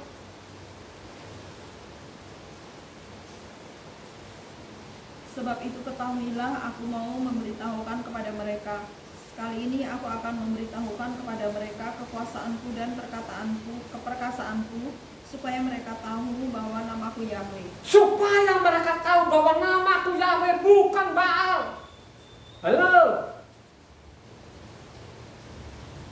Mereka tetap nafsu. Nafsu, saudara, nafsu. Bagaimana namanya satu ini, ya? Harus dilenyapkan, saudara, ya? Karena nabi itu tidak kekurangan Halo, nabi itu kekurangan firman enggak? Tidak. Halo. Tidak. Ya. Nabi itu tidak kekurangan apanya firman, imam itu tidak kekurangan pengajaran. Yesaya 18 ayat 18. Yesaya 18 ayat 18.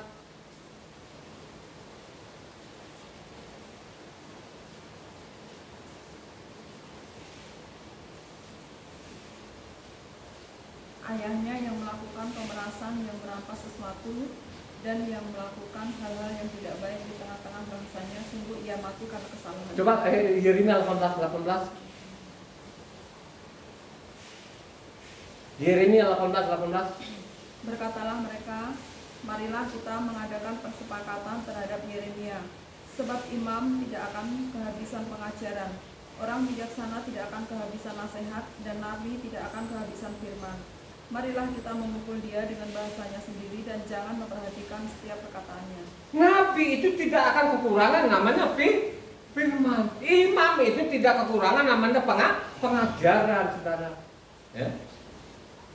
Akhirnya apa? Yeremia itu makin ringan nggak tantangannya? Halo, dia sampaikan tadi itu. Yeremia itu makin ringan nggak? Ya. Akhirnya apa? Yeremia ini paling tersiksa, saudara. Tersiksa. Yeremia 38 ayat 6. Coba. Bagaimana mereka nafsu sekali, saudara, ya, membungkam ini nabi benar ini. Coba Yeremia 38 ayat 6. Maka mereka mengambil Yeremia dan memasukkannya ke dalam perigi milik Pangeran Malkia yang ada di pelataran penjagaan itu. Mereka menurunkan Yeremia dengan tali. Di perigi itu tidak ada air, hanya lumpur. Lalu terpersoklah Yeremia ke dalam lumpur. Coba dosanya mereka ini sudah nggak kuat lagi telinganya, mendengar tadi perkataan Yeremia. Tangkap Yeremia, jeburkan namanya ke sumur, saudara. Yang ada lu, coba bagaimana tersiksa nggak di dalam? Ya, coba kan? Ya. Tersiksa nggak dia di dalamnya? Coba kan? Untung ada apa? Orang Ethiopia yang bekerja di kerajaan Sedeki, dialah yang lapor sana. Ini jahat sekali, bos. Nah, padahal rajanya juga jahat sebenarnya ini. Itu mereka jeburkan Yeremia ke sumur. Ya. Akhirnya diangkat dari sumur, saudara. Ya. Yang mengangkat ini, yang melapor ke raja ini bukan orang Israel, saudara, orang Ethiopia. Ingat baik-baik ya. Orang benar itu, saudara, ya, tidak gampang. Banyak sekali tantangannya. Diolok-olok, dihina. Oh, ini dia tidak punya pendidikan. Itu kata-kata itu sering keluar, saudara. Ya. Coba kan, saya ini bukan nabi, gitu. Saya orang biasa. Coba kan, ini nabi-nabi saja pun, ya, mereka juga punya kelemahan juga, saudara. Akhir-akhirnya benar gak kuat juga. Yeremia yang saya bilang, Yeremia ini digebugin, dilempar ke dalam, saudara. Akhirnya perkataan Yeremia, peringatan Yeremia benar terjadi nggak? Akhirnya apa? Dari zaman Yeremia peringatkan, sebelum namanya dibuang itu, Yeremia sudah peringatkan. Akhirnya mereka tetap kepala batu. Akhirnya dibuang. Pada waktu dibuang, apa yang terjadi, saudara? Ya, nangis nggak? Ya, pada waktu namanya lihat Yerusalem itu kosong, nangis nggak? Nangis. Akibat namanya pembangkangan demi pembangkangan ini. Ya, coba. Tuhan itu merancangkan mereka supaya mereka terpuji, terhormat, termulia, tapi mereka tidak mau. Yeremia itu loh, saudara, memperingatkan supaya kembali kepada hukumnya Tuhan, supaya kamu terhormat, terpuji, ternama. Mereka tetap membabi bu. Halo, coba kan? Ya, kalau kita baca namanya Yeremia 13 ayatnya 10-11. Yeremia 13 ayat 10 sampai 11. Bangsa yang jahat ini, yang enggan mendengarkan perkataan-perkataanku, yang mengikuti kedegilan hatinya dan mengikuti ilah lain untuk beribadah dan sujud menyembah pada mereka, akan menjadi seperti ikat pinggang ini yang tidak berguna untuk apapun. Sebab seperti ikat pinggang melekat pada pinggang seseorang, demikianlah tadinya segenap kaum Israel dan segenap kaum Yahuda kulekatkan kepadaku, demikian firman Yahweh, supaya mereka itu menjadi umat, menjadi ternama, terpuji dan terhormat bagiku. Tetapi mereka itu tidak mau mendengar. Coba kan, saya mau jadikan mereka terpuji, terhormat, termulia, tapi mereka tidak mau. Tidak mau, saudara. Ya. Kembalilah kepada hukumnya Tuhan. Kembalilah kepada Taurat itu, supaya namanya yang dibangun Salomo Bait Suci ini supaya tidak dihancurkan. Akhirnya apa? Tetap juga kepala batu. Akhirnya apa? Yerusalem hancur nggak? Kalau engkau baca namanya Yeremia 39 di sana akhirnya menghancurkan siapa? Nebukadnezar. Tangkaplah namanya Sedekia itu. Pada waktu dia melarikan diri Sedekia ini, ya, tangkap sama dia, tangkap istrinya, anak-anaknya, bawa di sini, bunuh dia di depan matanya ini. Akhirnya matanya Sedekia dicongkel nggak? Supaya kamu terhormat, terpuji, supaya tidak dihancurkan namanya Yerusalem, ingatkan hukum Tuhan. Tapi mereka tidak mau kan. Tetap mereka meraskan hatinya sampai saat ini. Sampai saat ini, ya. Padahal ingatlah saudara ya, zaman raja-raja Salomo baru bangun itu, dia bangun namanya bait suci itu dengan segala kemegahan yang luar biasa. Ingat Salomo, jangan sampai meninggalkan hukumku, jangan sampai engkau tidak mengenal aku lagi. Kalau sampai terjadi kemudian apa yang kau bangun ini akan hancur. Coba baca 1 Raja-Raja 9 ayat 1-9. Ketika Salomo selesai mendirikan rumah Yahweh dan istana raja dan membuat segala yang diinginkannya, maka Yahweh menampakkan diri kepada Salomo untuk kedua kalinya, seperti ia sudah menampakkan diri kepadanya di Gibeon. Firman Yahweh kepadanya, telah kudengar doa dan permohonanmu yang kau sampaikan ke hadapanku. Aku telah menguduskan rumah yang kau dirikan ini untuk membuat namaku tinggal di situ sampai selama-lamanya. Maka mataku dan hatiku akan ada di situ sepanjang masa.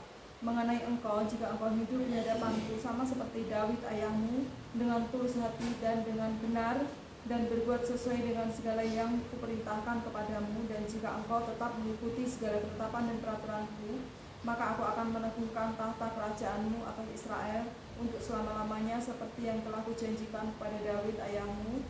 Dengan berkata keturunanmu tak akan terputus dari tahta kerajaan Israel. Tetapi jika kamu ini dan anak-anakmu berbalik daripadaku dan tidak berpegang pada segala perintah dan ketetapanku yang telah kuberikan kepadamu, dan pergi beribadah kepada ilah lain dan sujud menyembah kepadanya, maka aku akan melenyapkan orang Israel dari atas tanah yang telah kuberikan pada mereka, dan rumah yang telah kukuduskan bagi namaku itu akan kubuang dari hadapanku, maka Israel akan menjadi kiasan dan sindiran di antara segala bangsa.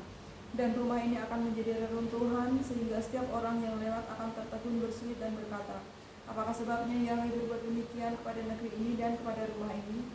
Maka orang akan berkata, sebab mereka meninggalkan Yahweh Tuhan mereka, yang membawa nenek moyang mereka keluar dari tanah Mitsraim, dan sebab mereka berpegang pada ilah lain dan sujud menyembah kepadanya dan beribadah kepadanya, itulah sebabnya Yahweh mendatangkan segala malapetaka ini ke atas. Cobalah saudara, ingatlah Salomo, apa yang kau bangun ini saya akan berkati. Tapi ada syaratnya. Jangan sampai meninggalkan hukum, jangan sampai engkau tidak mengenal aku lagi. Kalau sampai nanti kamu meninggalkan aku, meninggalkan hukum, apa yang kau bangun akan saya robohkan, saya akan hancurkan. Maka nanti kalau ada orang lewat nanti, kenapa terjadi seperti itu? Kenapa malapetaka ini terjadi? Karena mereka meninggalkan hukum dan tidak mengenal Tuhan lagi. Ini perkataannya Tuhan sendiri. Halo, apakah orang ini tidak membaca ini? Ya, sampai saat ini mana batunya? Tidak ada lagi kan? Ya, inilah nubuatan-nubuatan ini yang ditatap oleh nabi-nabi ini, saudara. Gitu? Makanya Yeremia 9 ayat 12 sampai 13 sana, ya, mencatat juga, ya, Yeremia 9 ayat 12-13. Siapakah orang yang begitu bijaksana sehingga ia dapat mengerti hal ini? Orang yang telah menerima firman dari mulut Yahweh supaya ia dapat memberitahukannya. Apakah sebabnya negeri ini binasa, tandus seperti padang gurun sampai tidak ada orang yang melintasinya? Berfirmanlah Yahweh, oleh karena mereka meninggalkan Tauratku yang telah kuserahkan pada mereka, dan oleh karena mereka tidak mendengarkan suaraku dan tidak mengikutinya. Saudara, ya. Ini kan sebelum namanya dihancurkan oleh namanya Nebukadnezar, saudara, sudah diperingatkan, saudara. Ingat lo baik-baik ya, kamu tidak mendengar nanti akan dihancurkan. Ya. Makanya pada waktu orang lewat, kenapa sih hancurkan begini? Karena mereka meninggalkan hukum dan juga tidak mengenal namanya Yahweh lagi. Bukankah tadi yang kita sudah baca Yeremia 16 ayat 21 katanya, saya mau mengatakan namaku, bahwa namaku itu adalah Yahweh. Halo, apakah ada yang peduli? Ya, tidak ada saudara. Orang lebih suka mati kok sekarang itu daripada namanya mengikuti apa? Hukum Tuhan saudara. Ya. Dia lebih suka namanya perintah-perintah manusia itu daripada namanya hukum Tuhan. Itulah yang terjadi sampai saat ini. Amin. Ingat baik-baik, Tuhan itu dia tidak akan kompromi dosa. Ya, anaknya saja dia tidak kompromi, apalagi lo ini budak ini saudara. Ya, sekalipun Pak Pendeta mau bawa mereka lah jadi anak Tuhan. Kalau kau jadi anak Tuhan, ikuti namanya hukumnya tuh Tuhan. Ya, ikuti kebenaran itu. Kebenaran itu berasal namanya hukum Tuhan. Baru engkau jadi anak Tuhan. Tapi kalau ngomong itu, taulah tidak berlaku lagi, lu robah-robah hukum, bukan anak Tuhan, tapi lu anak iblis. Mau terima tidak terima itu ada pasang dan ada ayatnya. Lu baca saja nanti apanya Yohanes 8 ayatnya 43, 44 itu sudah sangat jelas loh itu. Ya? Ayat 43, 44 itu baca ulang-ulang saudara. Bapamu itu iblis dari dulu itu tidak berkata benar, dia hanya penipu. Ya. Coba kan? Akhir tadi dihancurkan pada waktu namanya Nebukadnezar itu dihancurkan. Orang Israel nangis-nangis enggak? Nangis-nangis enggak? Nangis-nangis saudara. Makanya ada namanya ratapan. Ratapan itu berapa pasal? Ada 5 pasal. Pasal yang kelima ayat 7 baca. Bapak-bapak kami berbuat dosa, mereka tidak ada lagi, dan kami yang menanggung kedurjanaan mereka. Coba kan, bapak-bapak kami, ini nenek moyang kami, mereka berdosa, kami menanggung kedurjanaan mereka ini. Akhirnya kami susah begini. Ya? Kami dijajah. Ya? Air kami beli, semuanya kami beli, bukan sekedar itu saja. Kami disuruh kerja paksa, nangis-nangis saudara. Makanya saya mengatakan jangan sampai ada penyesalan kemudian hari. Mendingan lo ini melalui YouTube lo caca-caca ajarkan kepada keluargamu. Jangan kau ikut-ikutan yang banyak-banyak ini yang menyimpang ini saudara. Ya, coba kan. Ya. Hari ini lo cukup keras lo ini. Ya, kalau engkau mau. Kalau dengan rendah hati kau dengar khotbah ini sampai tuntas kau catat, pasti kau selamat. Bukan saya yang menyelamatkan, yang menyelamatkan adalah dirimu sendiri. Kalau engkau memiliki pemahaman yang benar, yang menyelamatkan engkau katanya apa? Bukan hartamu. Yang menyelamatkan engkau kalau kau memiliki apa? Pengetahuan. Halo? Yesaya 33 ayat 6. Yesaya 33 ayat 6. Masa keamanan akan tiba bagimu, kekayaan yang menyelamatkan ialah hikmat dan pengetahuan. Takut akan Yahweh, itulah harta benda Sion. Jadi keselamatan itu bukan kayak harta. Lu jungkir balik jungkir itu tidak menyelamatkan engkau. Bisa-bisa dia membunuh engkau. Saya mengatakan ini karena saya sudah kejar uang saudara.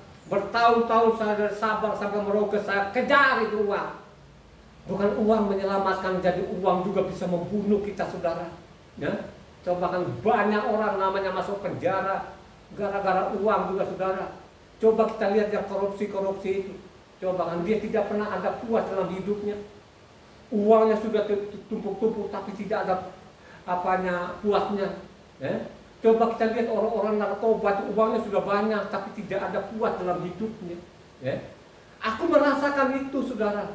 Makanya sahabat, mendingan saya gagal di dunia ini daripada gagal di surga. Ya. Coba kalau Tuhan tidak benar-benar kasihan 24 tahun yang lalu mati saya ini saudara, keluarga tidak bakal diselamatkan itu.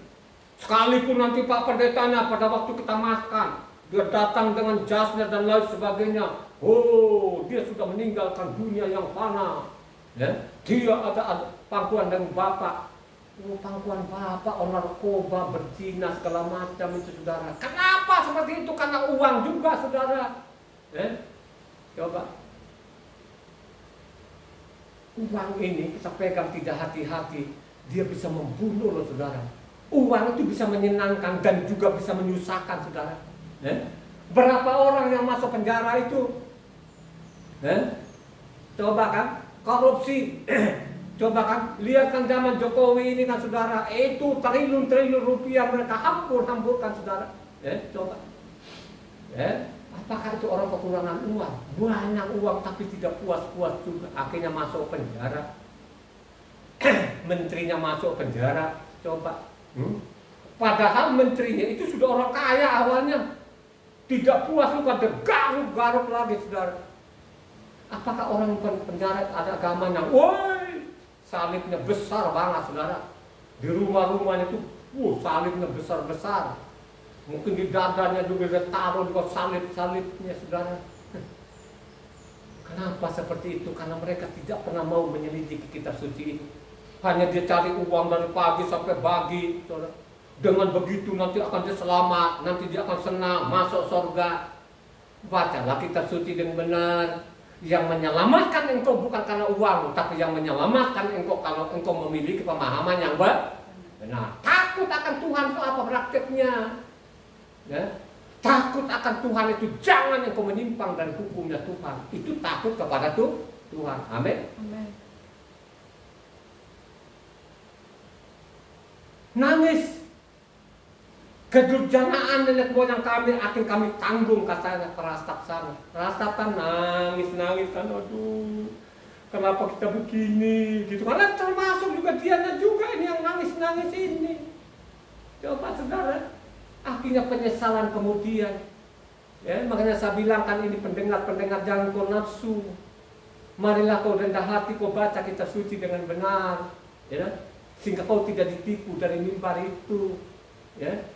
Di mimbar ini kan, saudara, dia cari isi perutnya. Coba kan, dia tidak penting lagi nanti isi perutnya makan apa rohani. Yang penting isi perut jasmani tidak kurang, saudara. Dia menipu.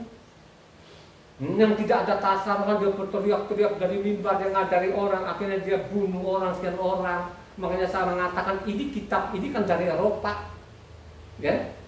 Kita salin dari sana loh, saudara. Kita salin dari Eropa kitab yang kita pegang ini. Waktu kita salin tidak ada yang menghiraukan ini juga. Tidak ada yang mau merevisi ini, saudara.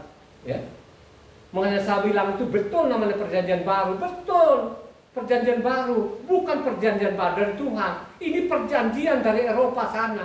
Kenapa saya bilang perjanjian dari Eropa? Karena nama Tuhan sudah diganti. Termasuk nama-nama orang lagi. Semua hukum-hukum di dalam dirubah. Makanya saya mengatakan khotbah-khotbah yang lalu banyak sekali namanya ayat-ayat siluman ini. Siapa yang menolak ini? Berani nantang, hadapan langsung bawa kitab yang sama. Berani nggak? Jangan namanya berkoak-koak namanya Yahya Waloni itu. Yahya Waloni kan bagian dari situ dulu kan, dia berkoak-koak kan itu kan. Dia bilang itu orang roba kitab suci gitu kan. Pakai pasal dan ayat. Kalau saya mengatakan bahwa ada namanya ayat-ayat siluman, saya punya data lengkap. Lu mau lari ke mana?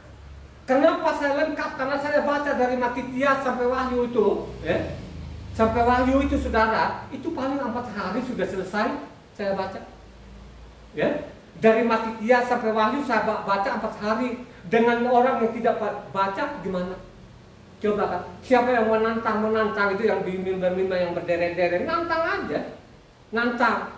Tapi jangan berkoak-koak nama di YouTube, ketemu langsung bilangin, atau paling tidak laporin saya penista agama. Baru kita adu nanti. Tapi kalau kita adu itu harus ada apanya juga ahli bahasanya. Saya tidak butuh namanya ahli bahasa dari orang teologi itu. Carilah ahli bahasa beneran, supaya kita adu ilmu. Saya sudah jengkel, saudara.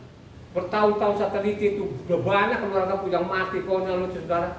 Mereka belum umurnya, masih muda mereka mati, sedih, saudara. Coba kan, kau mati ini kalau kau nggak pungut-pungut, mereka masih tetap pungut. Nanti kalau saya bilang, kalau kau mati itu pungutannya tidak mana pasang ayat begini, mereka tuh mulutnya pasti namanya tutup itu, Gila kau pungut uang saja kalau bilangnya itu sah. Tapi kalau kau hukum-hukum roba kau nggak mau. Makanya tadi ini kan kita baca ini Esra ini kan benar-benar deh namanya Esra ini kan dia telidiki dulu, dia baca ulang lagi, dan dia ajarkan kepada mereka ini. Ya. Lanjut, Zekaria ini kan dicatat juga bagaimana ini bangsa ini, dan Zekaria sendiri pun itu mencatat nanti akan kosong-kosong juga ini. Kan memang dosa itu berlanjut loh saudara sampai saat ini. Zakaria 7 ayatnya 8 sampai 14. Yang cepat. Firman Yahweh datang kepada Zekaria bunyinya, beginilah firman Yahweh semesta alam, laksanakanlah hukum yang benar dan tunjukkanlah kesetiaan dan kasih sayang kepada masing-masing. Janganlah menindas janda dan anak yatim, orang asing dan orang miskin, dan janganlah merancang kejahatan dalam hatimu terhadap masing-masing. Tetapi mereka tidak mau menghiraukan, dilintangkannya bahunya untuk melawan dan ditulikannya telinga supaya jangan mendengar. Mereka membuat hati mereka keras seperti batu amril, supaya jangan mendengar pengajaran dan firman yang disampaikan Yahweh semesta alam melalui rohnya dengan perantaraan para nabi yang dahulu. Oleh sebab itu datang murka yang hebat daripada Yahweh. Seperti mereka tidak mendengarkan pada waktu dipanggil, demikianlah aku tidak mendengarkan pada waktu mereka memanggil. Firman Yahweh semesta alam. Oleh sebab itu aku meniupkan mereka seperti angin badai ke antara segala bangsa yang tidak dikenal mereka. Dan sesudahnya tanah itu menjadi sunyi sepi sehingga tidak ada yang lalu lalang di sana. Demikianlah mereka membuat negeri yang indah itu menjadi tempat yang sunyi sepi. Cobalah saudara, ini zaman Zekaria, zaman Esra, zaman Nehemia, zaman Daniel, ini zaman Yeskiel, ini sejaman saudara. Mereka ada namanya tempat pembuangan. Ya, ini sejaman mereka ini. Coba kan? Ada Daniel, ada namanya Kagai, ada namanya Zakaria, ada namanya Maliaki, ada namanya Esra, ada namanya Nehemia. Ya. Ini sejaman, ini mereka ada di tanah pembuangan. Dibuang, kenapa dibuang? Karena mereka ini melawan Tuhan. Ya. Tadi kan kita sudah baca namanya ratapan 5 tadi, ayat 7 sana. Ya. Kami menanggung kedurjanaan mereka itu. Coba sampai mereka bilang kedurjanaan nenek moyang yang kaya bapak-bapak kami. Mereka tulikan telinga akan kami tanggung ini dosa mereka ini. Ya. Nanti kemudian hari akan terjadi loh saudara. Saya mau beritahukan aja suatu saat nanti manusia itu cepat atau lambat akan mati. Ingat ya, manusia itu cepat atau lambat pasti mati. Nah pada waktu dia mati nanti, apakah dia di atas atau di bawah, itu saja. Tapi peringatan melalui namanya Luka 6 di sana kan jelas juga kan. Bacalah Luka 6 kan. Ya. Ada namanya Eliasar dengan orang kaya loh saudara ya. Jadi namanya Eliasar ya, bukan Lazarus. Itulah yang diganti-ganti namanya Eropa ini. Ya. Coba kan. Jadi nama aslinya orang itu Eliasar namanya, bukan Lazarus. Jadi ingat di sana ada peringatan di situ, ya, gitu kan? Pada waktu mati kedua orang ini, antara orang kaya dengan orang miskin tadi mati, katanya orang miskin itu ada di pangkuan Abraham, sedangkan orang kaya itu masuk di dalam apa? Api. Tolonglah Abraham, suruhlah Eliasar ini, paling tidak dia celupkan jaring untuk taruh di bibir ini, sudah kering di sini bos. Ya, coba kan? Gak bisa itu ada jurang pemisah, nggak bisa nyebrang. Kita ke sana nggak bisa, kamu ke sini nggak bisa. Coba kan, kalau bisa begini deh Abraham, tolonglah masih ada saudara-saudaraku yang masih hidup itu, tolonglah kirim orang mati di sana untuk peringatkan mereka. Dia bilang percuma, karena ada namanya kitab Mose dan kitab para nabi. Itu ada kitabnya Mose dan kitab, tinggal mereka baca. Kalau mereka baca dan mereka lakukan, mereka tidak akan masuk di sini. Halo, ayo, mau bandel itu. Tapi kebanyakan orang bandel, Kristen itu bandel loh, sudah bandel bener. Mereka tetap menulikan telinganya, mereka tetap kapal batu. Orang Israel sudah membatu. Saya bilang itu orang Kristen atau bangsa lebih membatu. Luar biasa saudara ya.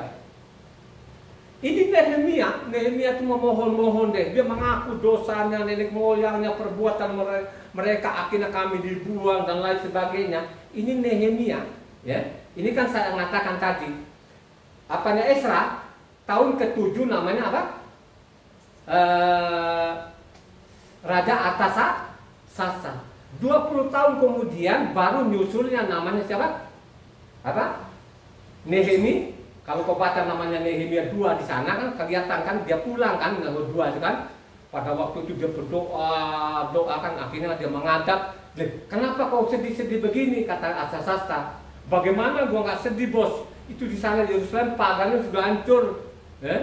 Sudah deh pokoknya udah hancur-hancuran. Terus maunya apa? Katanya, kalau diizinkan raja, saya mau pulang untuk bangun. Akhirnya kan diloloskan Artasasta ini.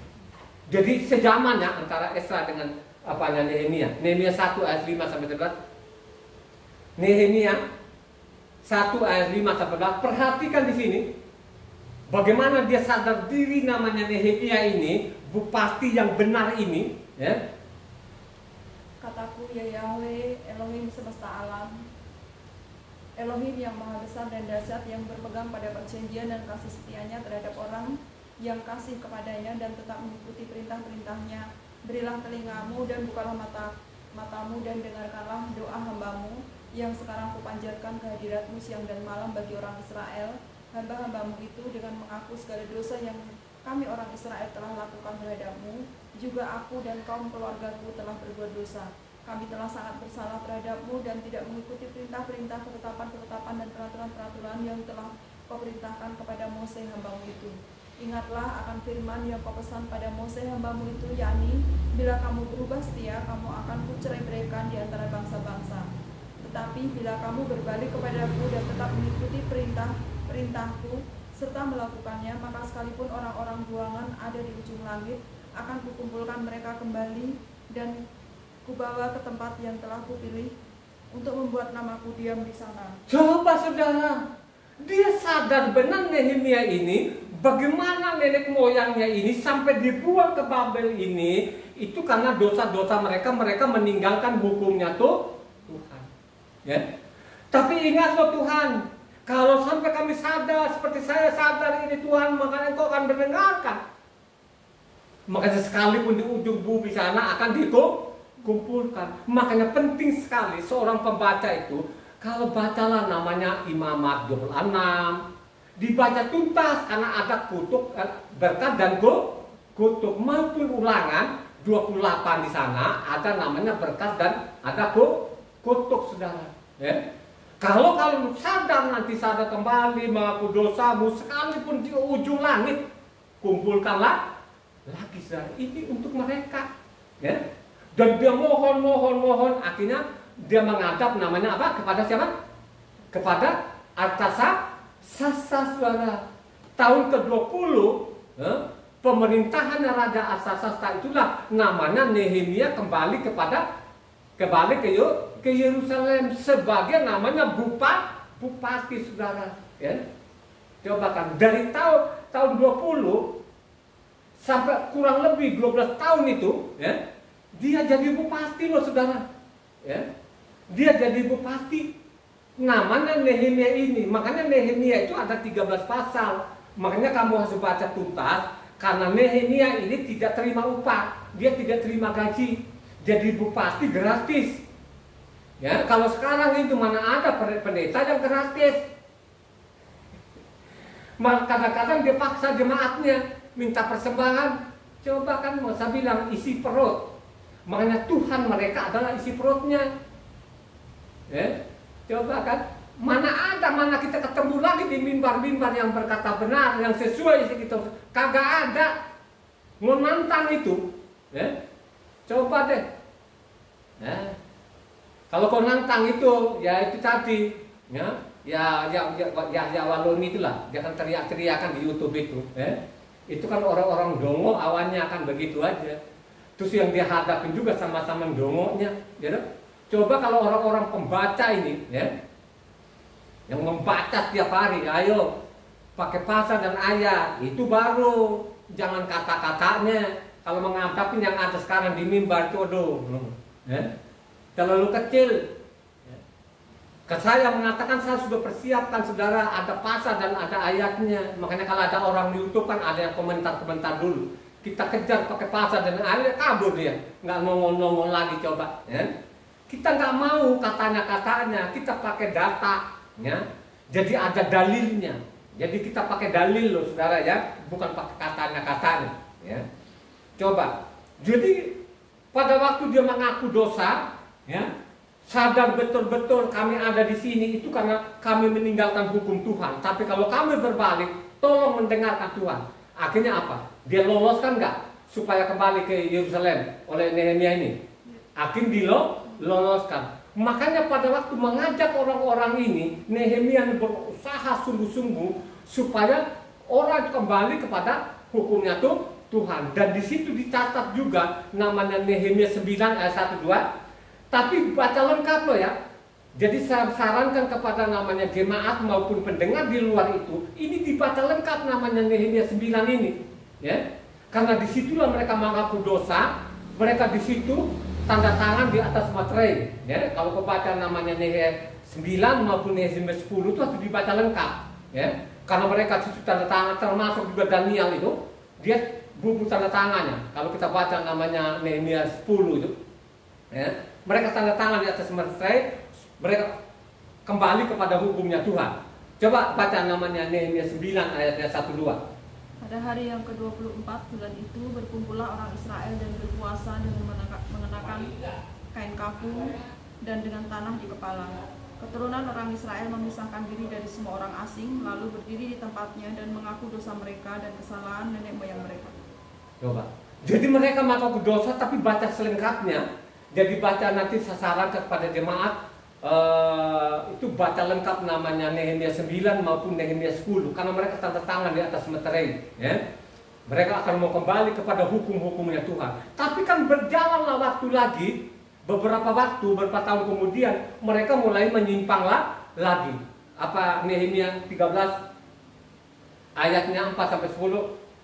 Tetapi sebelum masa itu Imam Eliasib yang diangkat untuk mengawasi bilik-bilik rumah Elohim kami dan yang mempunyai hubungan erat dengan Tobia menyediakan sebuah bilik besar bagi Tobia, dan sebelumnya orang itu membawa ke bilik itu korban sajian, kemenyan, perkakas-perkakas dan persembahan persepuluhan daripada gandum, anggur dan minyak yang menjadi hak orang-orang Lewi, para penyanyi dan para penunggu pintu gerbang, dan persembahan khusus bagi para imam. Ketika peristiwa itu terjadi, aku tidak ada di Yerusalem, karena pada tahun ke-32 pemerintahan Artasasta Raja Babel, aku pergi menghadap raja. Tetapi sesudah beberapa waktu, aku minta izin dari raja untuk pergi. Lalu, aku tiba di Yerusalem dan melihat kejahatan yang dibuat Eliasib untuk keuntungan Tobia, sebab bagi Tobia ini telah disediakan sebuah bilik di pelataran rumah Tuhan. Aku menjadi sangat kesal, lalu kulempar semua perabot rumah Tobia keluar bilik itu. Kemudian kusuruh tahirkan bilik itu. Sesudah itu kubawa kembali ke sana perkakas-perkakas rumah Elohim, bahkan korban sajian dan kemenyan. Juga kudapati bahwa sumbangan-sumbangan bagi orang-orang Lewi tidak pernah diberikan, sehingga orang-orang Lewi dan para penyanyi yang bertugas masing-masing lari ke ladangnya. Coba kan kelihatan mereka ini mulai dosa lagi. Padahal tadi kalau kita baca tadi Nehemia 9, Nehemia 10 itu mereka tanda tangan di atas mereka mau kembali kepada hukum. Tapi berjalanlah waktu, mungkin sekian tahun kemudian itu mereka mulai bikin ulah lagi, mereka bikin dosa lagi di situ, ya. Apalagi namanya orang Amon itu disediakan bilik di situ, saudara. Coba. Tobia ini kan bukan orang Israel, saudara. Padahal orang Amon itu nggak boleh masuk jemaat, ya. Tapi mereka ini berkomplotan dengan imam-imam tadi dengan Tobia sekarang ini, mereka mulai korupsi namanya perpuluhan, saudara. Ya. Ini kelihatan kejahatan mereka, tercatat tadi situ kejahatan mereka ini. Lanjut namanya Nehemia 13 ayat 15-18. Ya, bagaimana tadi di atas itu perpuluhan yang mulai mereka korupsi, ya, mereka bikin dosa lagi. Tapi kalau kita baca namanya Nehemia 13 ayatnya 15-18, bagaimana namanya melanggar namanya hukum Tuhan Sabat ini. Pada masa itu kulihat di Yehuda orang-orang mengirit memeras anggur pada hari Sabat.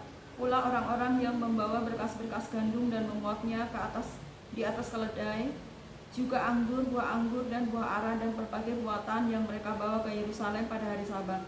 Aku memperingatkan mereka ketika mereka menjual bahan-bahan makanan. Juga orang Tirus yang tinggal di situ membawa ikan dan berbagai barang dagangan dan menjual itu kepada orang-orang Yahuda pada hari Sabat, bahkan di Yerusalem. Lalu aku menyesali pemuka-pemuka orang Yahuda. Kataku kepada mereka, kejahatan apa yang kamu lakukan itu dengan melanggar kekudusan hari Sabat? Bukankah nenek moyangmu telah berbuat demikian, sehingga Tuhan kita mendatangkan seluruh malapetaka ini atas kita dan atas kota ini? Apakah kamu bermaksud memperbesar murka yang menimpa Israel dengan melanggar kekudusan hari Sabat? Cobalah saudara, apakah kau mau ikut-ikut ngomong melanggar hukum Sabat ini? Mereka tidak hiraukan, akhirnya malapetaka ini menimpa kita. Coba kan, mau tambah lagi malapetaka ini. Makanya saya bilang bangsa-bangsa ini, khusus orang Kristen luar biasa berani betul-betul saudara. Saya kira orang Kristen itu luar biasa beraninya. Berani menantang namanya hukum Tuhan tadi ini. Makanya saya bilang itu lambang namanya, kalau kita belajar namanya sifat kambing itu saudara, bagaimana kambing itu menanduk-nanduk namanya domba itu. Makanya saudara saya mengatakan bacalah namanya Daniel 7 maupun Daniel 8. Ya, bagaimana namanya Yunani ini, dia tanduk sana, dia tanduk sendiri saudara, dia rubah hukum-hukum Tuhan ini. Siapa yang menjajah ini? Karena dari Babel ini saudara, yang menerima, yang jajah ini adalah namanya Yunani. Habis Yunani diterima oleh namanya Roma. Disitulah namanya hukum-hukum ini dirubah. Orang sekarang kita bicara namanya Sabat, mereka tidak peduli. Coba kan? Karena mereka tidak peduli, akhirnya apa saudara? Mereka langgar hukum Tuhan, akhirnya malapetaka, bencana malapetaka ada di kolong langit ini, mereka tidak sadar juga. Kalau kau baca namanya Yesaya 24 di sana ayat 6, coba saudara ayat 5 sampai 6 saudara. Kalau mereka merubah undang-undangku ini, mereka abaikan undang, maka aku berikan malapetaka ini. Coba saudara, apakah orang sadar? Kenapa mereka tidak sadar? Karena mereka tidak punya kemauan, keinginan untuk dibaca kitab suci ini. Coba kan? Seenaknya saja mereka itu melanggar hukum. Nah ini Sabat ini ditukik lo batu pertama lo saudara. Kalau engkau baca namanya Keluaran 20 ayatnya 8 sampai 11 sangat itu kan masalah hukum Sabat ini. Ditukik ke buku batu pertama, tapi orang Kristen begitu benar-benar melawan saudara. Mereka bisa robah itu saudara, digantikan hari yang lain, diganti hari pertama. Ini kan bukan ajaran ujuk-ujuk di Indonesia, ini kan dari luar ini saudara. Mereka telan aja begitu saja di sini, tidak ada yang bertanya sampai saat ini. Akhirnya bencana malapetaka menimpa bumi. Kita lihat lagi, ini kan dosa, makanya sudah tercatat mereka dosa mereka imam-imam ini sampai kedatangannya Yahweh, waktu Yahweh turun di bumi ini menjadi anak manusia, dicatat loh mereka ini. Coba Nehemia 13 ayat 23 sampai 29 yang cepat. Pada masa itu juga kulihat bahwa beberapa orang Yahuda memperistri perempuan-perempuan Asdod, perempuan-perempuan Amon, dan perempuan-perempuan Moab. Sebagian dari anak-anak mereka berbicara bahasa Asdod atau bahasa bangsa lain dan tidak tahu berbicara bangsa Yahudi. Aku menyesali mereka, kukutuki mereka, dan beberapa orang di antara mereka kupukuli dan kucabut rambutnya, dan kusuruh mereka bersumpah demi Tuhan demikian, jangan sekali-kali kamu serahkan anak-anak perempuanmu kepada anak laki-laki mereka, atau mengambil anak-anak perempuan mereka sebagai istri untuk anak-anak lelakimu dan untuk dirimu sendiri. Bukankah Salomo Raja Israel telah berbuat dosa karena hal semacam itu? Walaupun di antara begitu banyak bangsa tidak ada seorang raja seperti dia yang dikasihi Tuhannya dan diangkat oleh Tuhan itu menjadi raja seluruh Israel. Namun dia pun terbawa ke dalam dosa oleh perempuan-perempuan asing itu. Apakah orang harus mendengar bahwa juga kamu berbuat segala kejahatan yang besar itu, yakni berubah setia terhadap Tuhan kita karena memperistri perempuan-perempuan asing? Seorang dari anak-anak Yoyada bin Eliasib imam besar itu adalah menantu Sanbalat orang Horoni itu. Oleh sebab itu kuusir dia daripadaku. Ya Tuhanku, ingatlah bagaimana mereka mencemarkan jabatan imam serta perjanjian mengenai para imam dan orang-orang Lewi. Coba, ini kan dicatat saudara. Jadi saya mengatakan ini surat terakhir saudara. Makanya habis itu dari Nehemia ini saudara, ada namanya zaman penjajahan, waktu dijajah namanya Yunani ini, dijajah itu kurang lebih 600 tahun nih saudara. Disitulah berubah segala-galanya. Maka di situ ada namanya Talmud saudara. Coba kan, mereka tidak hiraukan lagi karena yang melakukan dosa ini adalah imam-imam ini. Makanya lihatlah tingkah lakunya pada zaman Yesua atau Yahweh menjadi anak manusia datang di bumi ini. Coba mereka tidak kenal lagi saudara. Sekalipun melakukan mujizat dan lain sebagainya, karena ada batu yang tergantil di dalam kepalanya itu sudah membatu.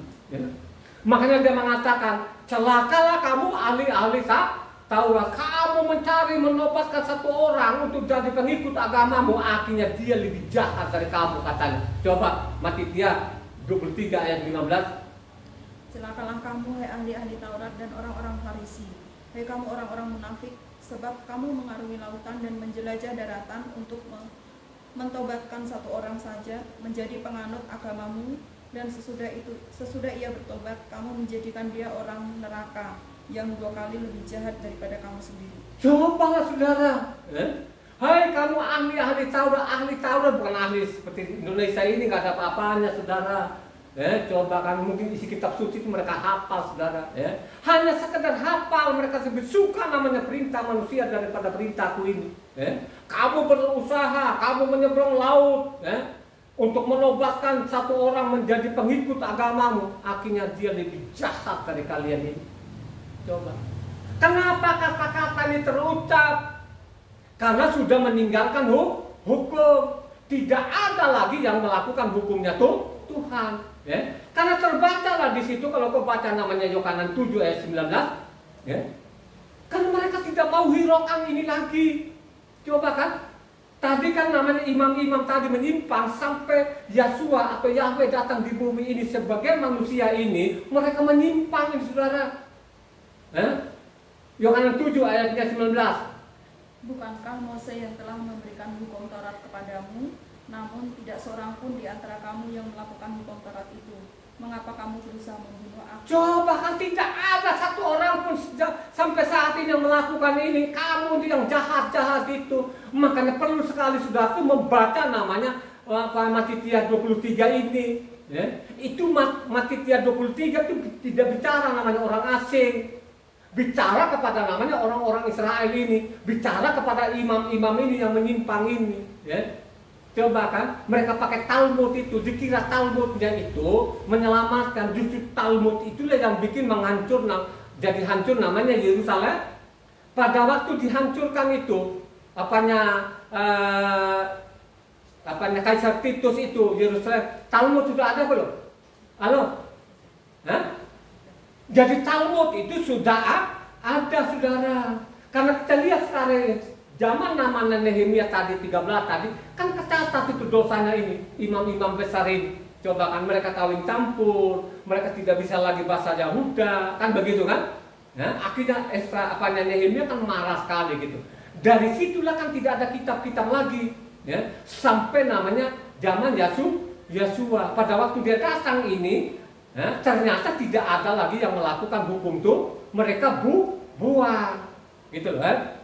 Coba kan, itulah yang dipakai orang Kristen ini dari Eropa sana. Akhirnya mereka mengajarkan ini dari mulut ke mulut ya. Jadi ajaran itu dari mulut ke mulut, Taurat itu tidak berlaku lagi, tidak ada dasarnya, tidak ada dalilnya. Jadi ini dari mulut ke mulut ini, ya. Ini perbuatan-perbuatan dari Eropa. Masuk di Indonesia sampai saat ini. Makanya kata-kata itu Taurat sudah tidak berlaku lagi, nama itu tidak penting, itu tidak ada dasarnya. Itu kan dari mulut-mulut dari Eropa sana pindah ke Indonesia, itu yang dipelihara sampai saat ini. Jadi ingat ya, karena orang sekarang itu tidak mau belajar. Padahal namanya ajaran Tuhan itu paling tidak harus sama dengan gurunya, ya. Ajaran Tuhan itu jangan sampai kau bodoh-bodoh banget. Paling tidak itu sama dengan gurunya. Baca satu orang, Matitia 10 ayatnya 24-25. Seorang murid tidak lebih daripada gurunya, atau seorang hamba daripada tuannya. Cukuplah bagi seorang murid jika ia menjadi sama seperti gurunya, dan bagi seorang hamba jika ia menjadi sama seperti tuannya. Jika tuan rumah disebut Beelzebul, apalagi seisi rumahnya. Coba kan, Tuhan itu menyarankan kita itu paling tidak harus sama dengan gurumu. Ya, makanya yang menyelamatkan engkau bukan karena tadi hartamu. Lu dari pagi sampai sore lu kerja banting tulang banting. Itu tidak menyelamatkan engkau. Yang menyelamatkan engkau kalau engkau punya pengetahuan akan isi kitab suci. Amin. Itu yang dimaksud tadi, paling tidak sama dengan gurumu. Ya. Kan tidak mungkin kau datang sekolah itu terus kau nganga-nganga di situ, terus lu naik kelas, kagak begitu. Paling tidak lu belajar supaya sama dengan gurumu. Contoh namanya Ina, pada waktu Ina kuliah itu kalau dosennya tidak ada, makanya Ina ambil alih. Makanya Ina itu disebut namanya apa? Asisten dosen. Paling tidak hampir sama dengan dosennya, saudara. Ya. Yang dimaksud itu tadi yang kita baca Matius 10 ayat 28-25, paling tidak harus sama dengan gurunya. Ya. Jangan kau datang di ibadah itu tidak tahu apa-apa. Artinya yang ngomongin gurumu tadi itu kalau gurumu benar. Kalau tidak benar kan ini masalah gitu kan. Ya. Coba kan. Ya. Kalau orang benar kita hormati enggak? Halo? Kalau dia berkata benar kita hormati enggak? Halo? Kita harus hormati. Malah dia bilang 2 kali lipat. Coba 1 Timotius 5 ayat 7. 1 Timotius 5 ayat 7. Terakhir. Peringatkanlah hal-hal ini juga kepada janda-janda itu agar mereka hidup tidak bercela. 1 Timotius 5 ayat 17 bukan 7. Sorry. 1 Timotius 5 ayat 17. Penatua-penatua yang baik pimpinannya patut dihormati 2 kali lipat, terutama mereka yang dengan jerih payah berkhotbah dan mengajar. Ya. Jadi zaman rasul-rasul itu tidak menggantikan kedudukan imam. Jadi mereka hanya tua tuh. Kata tua-tua ini sudah dari awal, saudara. Zaman Mose itu ada tua-tua. Jadi tua-tua ini, saudara, yang punya pengalaman. Ya, di pengalaman di pemerintahan, di peperangan, di pemerintahan, itu tua-tua. Tua-tua ini tidak menggantikan namanya kedudukan imam. Ya. Makanya yang kita baca namanya di Injil itu sana tidak bisa namanya digantikan imam-imam. Hanya namanya tua-tua. Tua-tua ini sehat, menasehati orang supaya kembali kepada hukumnya Tuhan. Yang digantikan orang Kristen Indonesia ini jadi pendeta atau pendeta. Ya? Makanya orang-orang Kristen itu suka sekali mengadopsi dari sana kemari, masuk di sini. Coba saudara, ya? Mereka mengadopsi nama, masukin di situ. Coba saudara, ya? Itulah yang dikatakan Yahya Waloni bahwa orang Kristen itu roba-roba isi kitab suci. Hanya dia tidak pakai pasal dan ayat. Kalau saya mengatakan itu ada ayat-ayat siluman segala macam, ditambah ini, dikurang ini, saya punya data. Ya? Saya punya data. Gitu loh. Coba kalau orang ahli bahasa benaran ya, bukan ahli orang-orang itu teologi ya, namanya kekal itu pasti ahli bahasa tahu. Kekal itu artinya sampai lamanya, nggak ada batasnya, sampai selama-lamanya. Kata kekal itu ahli bahasa. Tapi kalau bilangnya mereka orang-orang teologi itu yang STH itu kekal itu dibikin sendiri. Jadi Taurat itu padahal Taurat itu kekal sampai selama-lamanya. Tapi kalau dia bilang Pak Pendetanya, dia bilangnya itu bukan zamannya, kurang ajar betul. Ya. Jadi ingat baik-baik ya. Jadi kita harus hormati dia 2 kali lipat. Amin ya. Marilah kau belajar kitab suci dengan rendah hati. Kau renungkan ini, kau baca ulang lagi. Haleluya.